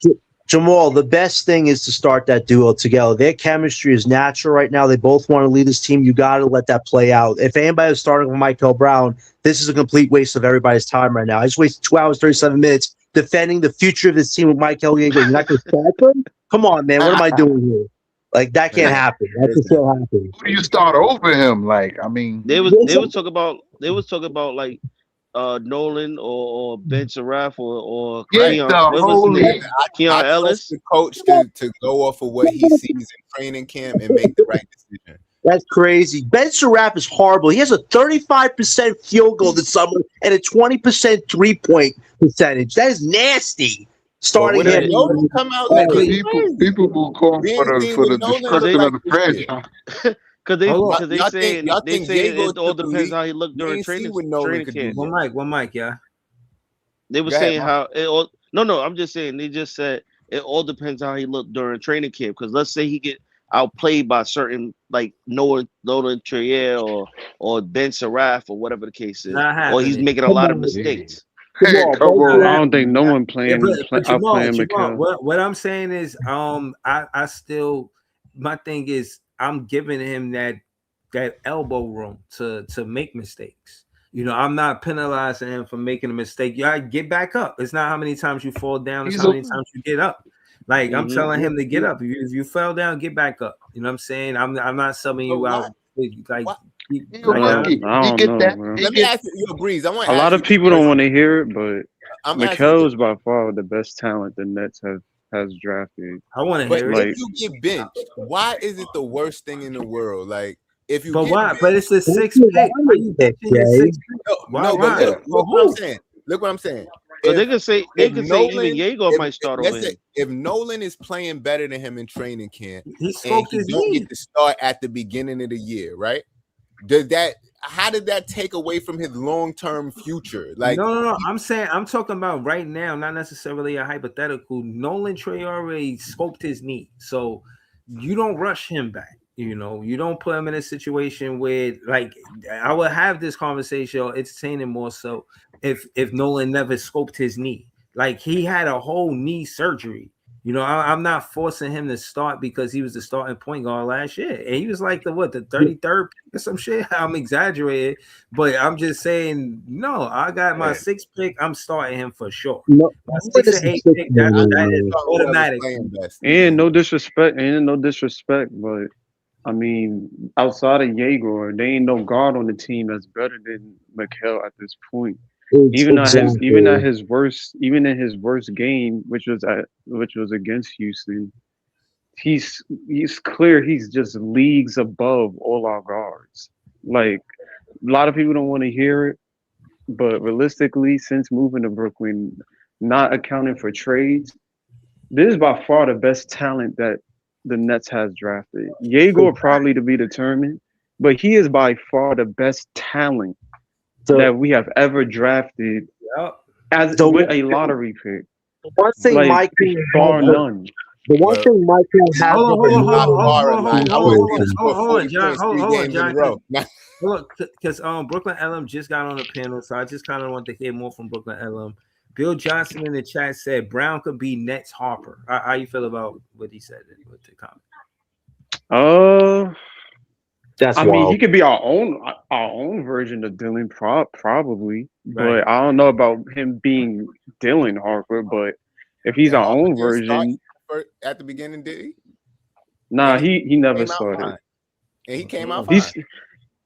They have their own unique situation though. Like, he not happy, bro. He's doing what he. But has look, to they got a guy that's making. It's about a team sport. It's not about just what you want as an individual player. It's a team sport. But Jay, you gotta remember, De'Aaron Fox is on the team. He's a number 2. Look at if you making his contract, you're not sitting De'Aaron Fox on the bench. Bro, not making that money. Right. Jay, No, what I'm saying is he's a number 2 pick. You gotta expect the one to start.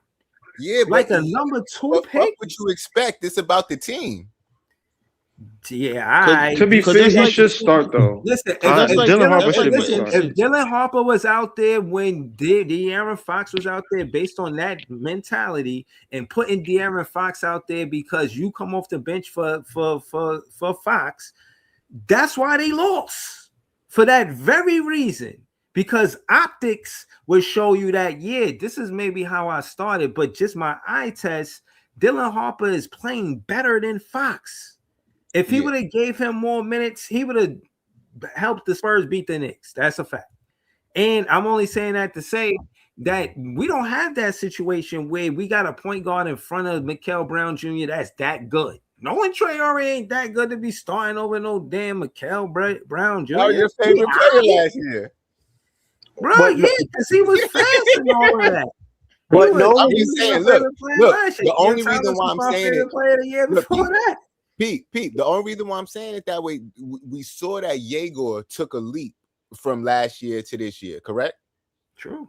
Now, if we see Nolan for the first time and he took a leap from last year to this year, then that would be good. I don't think Nolan at his best is better than Mikal at his best either, though. That's the problem. I'm just saying, starting the season, we don't know. But he really scoped his knee, Jay. Like, he scoped his knee. Like, that's some real surgery he had. And the issue is, Mikal is far, like, I'm not saying, you're not wrong, Jay, in saying that Nolan may have taken a leap. The only problem with that is Mikal's leaps is like, if you're talking about him leaping or him looking good at right, exactly. So realistically, it's like even if Nolan took a leap, his leap ain't gonna be better than Mikal's leap when he's where he's supposed to be. So I mean, it's like he gonna have to be a bench guy. But this is what I'm saying. I feel like just starting out the season.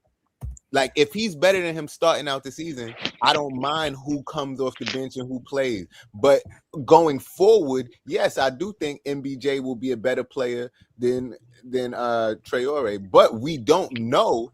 And I trust the coach to make the decision on what he sees in training camp as to who deserves to start, not just giving somebody a spot just because they was the 6th pick. What Nolan Shit. We needs to got the show whole tanking season for this goddamn pick. We don't want him to come off of the bench. What Nolan needs to show us is shot creation. The one thing yes. he needs to show us shot Hold on, creation. John. Let me say this to Jay real quick because I was telling him about how Nolan Trey already got his knee scope. So I pulled it up just for the to shy away from the back and forth to get to the facts. Okay. It says though many need 2-3 months before playing at full intensity. So he would be playing at full intensity. So he would take 3 months. You know how the Nets want him to revamp. So they're gonna give him When did he 3 get the surgery? Well, I would have to say last month. Was it? It was before summer league started, though, right? Around the same time. They said he should be back around preseason. Yeah. Okay, so it seemed like he's gonna have more than enough time to recover by this thing. He could come off. Scroll down some, bro. What Nolan needs to show you this summer is shot creation, Jay. That's the one thing Michael has over Nolan is his shot creation is really good. So unless Nolan can really show you some advanced shot making abilities, I don't think he has the case to start over Michael. That's the one difference. We know Nolan is speedy. We know he has that layup shot, but he has to show us mid range, advanced 3-point shot. Like he has to show us he can do more on the I don't offensive know end. because if you look at the personnel he got right now around him, he don't need to really like score as much as he had to last year. Yeah, we're talking about starting though. We're talking about the starting. I'm just talking about setting up people. Like Jason Kidd wasn't really no scorer. Nah, he gonna need to score. Nolan would be a solid. But I'm saying, like, when you look about, like, if Diego is scoring the way he's supposed to be scoring, if MPJ is scoring the way he's scoring, if Randall is scoring the way he's scoring, do you really have to score? Well, you're talking about starters. You're talking about starters. Off the bench, we need somebody to. If he's coming off the bench, you need somebody that can be a scoring threat.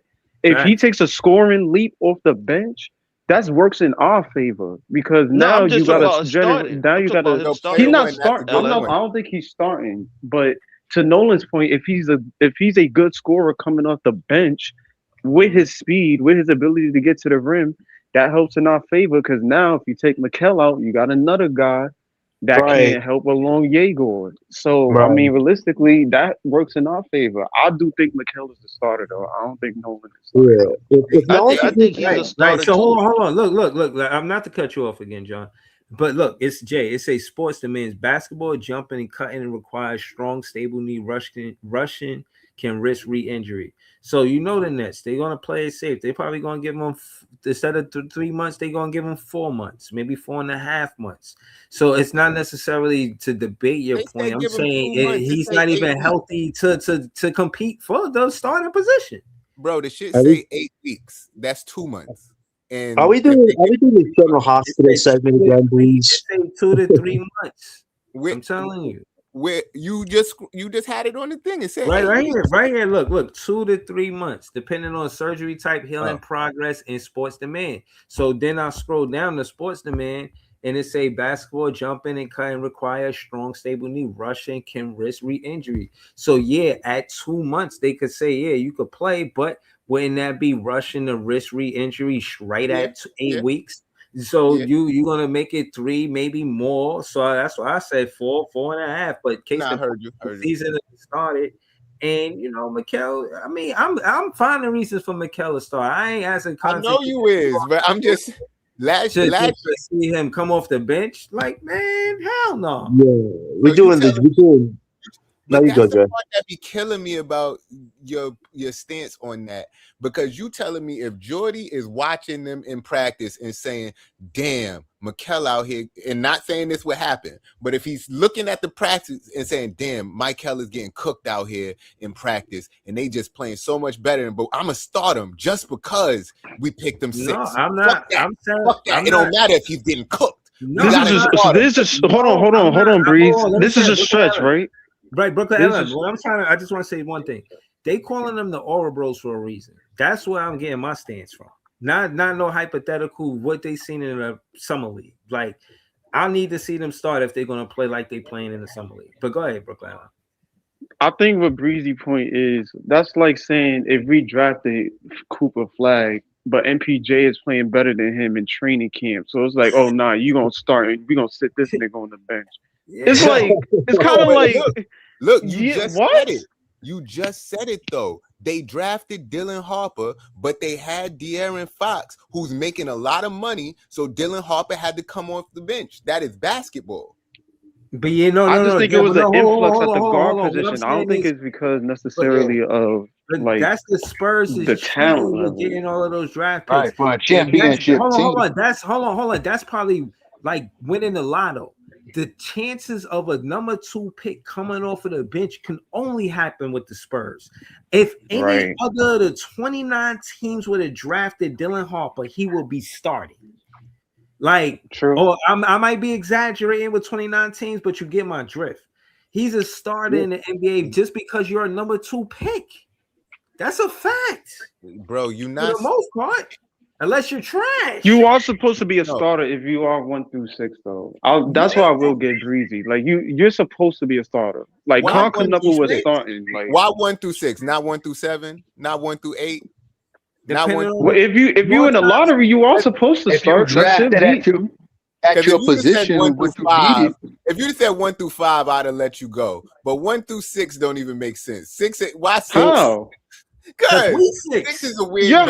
That's a lot. You're a high pick. Damian Lillard was 6. The top 6. You outside of the top 5. No, Damian Lillard was 6. He started. I feel like 1 through anything in the top 13. I feel like 1 through 10. Damian Lillard was drafted at 6. He started. Gotta start. Right. Who said that? I'm just saying, no. The lottery is what the top 13 picks, right? Yeah. If you are a lottery More pick, times you than are not, the lottery expected to is a start solid pick. at some point. You're expected to So start. if you're a you lottery should pick. have you should have drafted. Your team should have drafted at the position that they needed. They bringing that guy specifically in at the position that they needed. So sometimes they bring in a guy I agree that they want for the future, that they want to learn under the guy that they know is about to retire soon or some shit. But that don't mean he better than that guy right now. I don't care if and then McHale in that was 9. situation, they're more of a powerful team, like a Spurs, like you know what I'm saying, a top pick coming off the bench, and you know what I'm saying, we're a championship team, we're a top playoff team. It's that type of scenario. 1 through 6, you are expected to start though. Like that is a guaranteed fact. At the end of the day, Jay, Jaeger and Michael are excelling as a duo. You don't want to ruin that chemistry or that potential magic there. Nolan, I think, is a perfect 6-man for us. If he could average 13 and 7 as our backup point guard, I'm happy with that. I have 0 complaints. It's just Nolan doesn't have a shot yet. If he had an offensive game, you can make the argument to us all right now, but you can't because Nolan hasn't shown that yet. And him being injured didn't help make matters any better for him as far as being a potential starter. That's just where it is. No, are they the same age? Nolan and MPJ. MPJ. I mean MPJ. I think so. I think McHale might be a little bit older. Ain't Diego younger than both of them? I heard. Nah, yeah, McHale is 20. McHale is 20 right now. McHale and Diego is the same age. Oh, okay. So Nolan is the young one. Yeah. Well, listen. Remember what AJ McHale is DeBonsa already said? 20 though. So You heard? Remember what AJ DeBonsa said about playing with Nolan? He said he's the best passer he played with so far. He's a fine 6-man, Jamal. It's just my. But hold on that note, that's some of the qualities that like Brooklyn LM said. That's some of the talent I've seen in the MPJ. I seen him throw a touchdown pass. That's talent. I seen him throw a cross court pass. That's talent. And anybody can pass it to the guy right next to him. But certain things you can't take for granted, like even a bounce pass into the interior. Don't take that for granted. We seen McHale's passing throughout the majority of the summer league. Like that crazy dribble to Tyler Bilodeau, man, I still remember that. He did like 5 or 6. Like we seen McHale's we could see McHale's passing is like leagues above majority of the guards. Like to me, that's just it is what it is. LM, let me ask you a question, right? In Jody's but that's system, in summer league, bro. That's not. But not even that.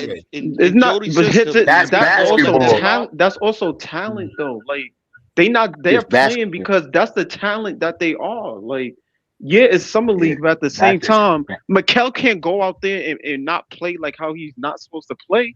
That's who Bro, he's always been. Jalen Like, Wilson was the summer league MVP. do, What did he do in the Well, regular season? forget about Wilson, man. Let's do you pretend that do guy was you? never on the team. Let me ask you Sam a question. Thomas was the If summer league MVP. He's not in the league right now.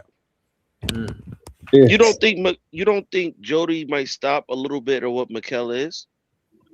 How so? What do you mean he's going to stop Like about his game? like like you see the passes, like he do the no looks, the in the air type of passes and all that. If he does that and it goes out of bounds, it goes to the next team, it goes to anything that where it's detrimental to them, he Jamal, might start sitting Mikel Brown Jamal, down. what Jordy needs to do this time around is trust his young guys. Our problem with Jordy last year was he had such a short leash with these guys. You're not going to make their confidence any better if they make mistakes and you want to bench them. You got to let them play through them. Michael Yeager right now, there's a synergy there. You mess with that, there is no 30 wins. There's maybe under 20 if you screw that up. Jordy needs to trust these young guys. That's what I'm looking for. This is a moot point. There's no need to argue. Jordy does not whatever plans they have of the lineup. Jordy is looking at Mikel. Like Mikel has already stated they built the chemistry. They've had conversations. They discussed the X and O's. Whatever he's looking at the game plan, he's discussing with Mikel. Jordy is looking at Mikel as the starting point guard. Like, there's not even no need to have a discussion. Like, we already know the Nets front office themselves is recognizing them as the future backcourt. Facts. Period. Like they've leaned on that. Sean Marks has leaned on that. Shai has leaned on that. They've leaned on that philosophy already. That these two are the building blocks of our team. Like, there's no need to. I'm gonna close discuss off that. on that note, man, because shit, we almost 3 hours in. That's the only reason why I'm closing now for real. But I want to say shout out to This Is JTV, shout out to Brooklyn LM, shout out to Notorious, shout out to Black Manosphere, everything Brooklyn, that's Jamal, the franchise. Anybody I might be forgetting right now. Shout out to the chat, Alton Rowe, Bill Johnson, Player One, Money Mike, New York Nets. Thank you for the super chat, you my guy. Shout out to the chat for doing the poll. They say no to Peyton Watson. All right, so now we on one side of it. That's good. Shout out to Bill Johnson. Shout out to the Trail Music. Definitely trying to hear some music. Know what I'm saying? Holla at me. Shout out to Alone with God Christian Relax. That's a dope name. I ain't gonna lie to you. This is the first time I seen you in the chat. I said Alton Rowe. Yeah, man. Shout out to all the new subscribers. Shout out to Python. Shout out to Molly Mall. Shout out to all the A1 Day One. Shout out to R1FTZ. Shout out to Robert Dridge. He said bring back Cam Thomas. Yeah. And shout out to he also said we should try to get Khalil Will, Ryan Kalkbrenner. I don't know how real that could happen, but that would be good if we did. Shout out to Orange Spiegel. Shout out to everybody that I might have forgot to mention. Kenneth got handles. Who else?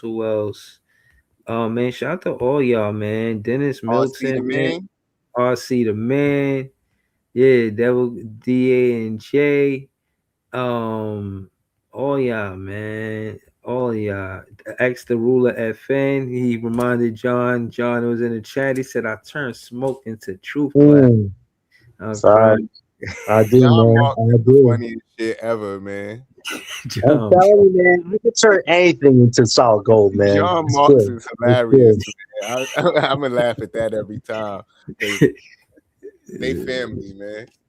Yeah, I got people giving breezy super chats, man. Come on. Tell me I ain't telling good logic, man. That's funny, man. I respect it. Shout out to Talal Monteza. Shout out to John Mark. Shout out to Ken Got Them Handles. Shout out to Jamal, a franchise, of course.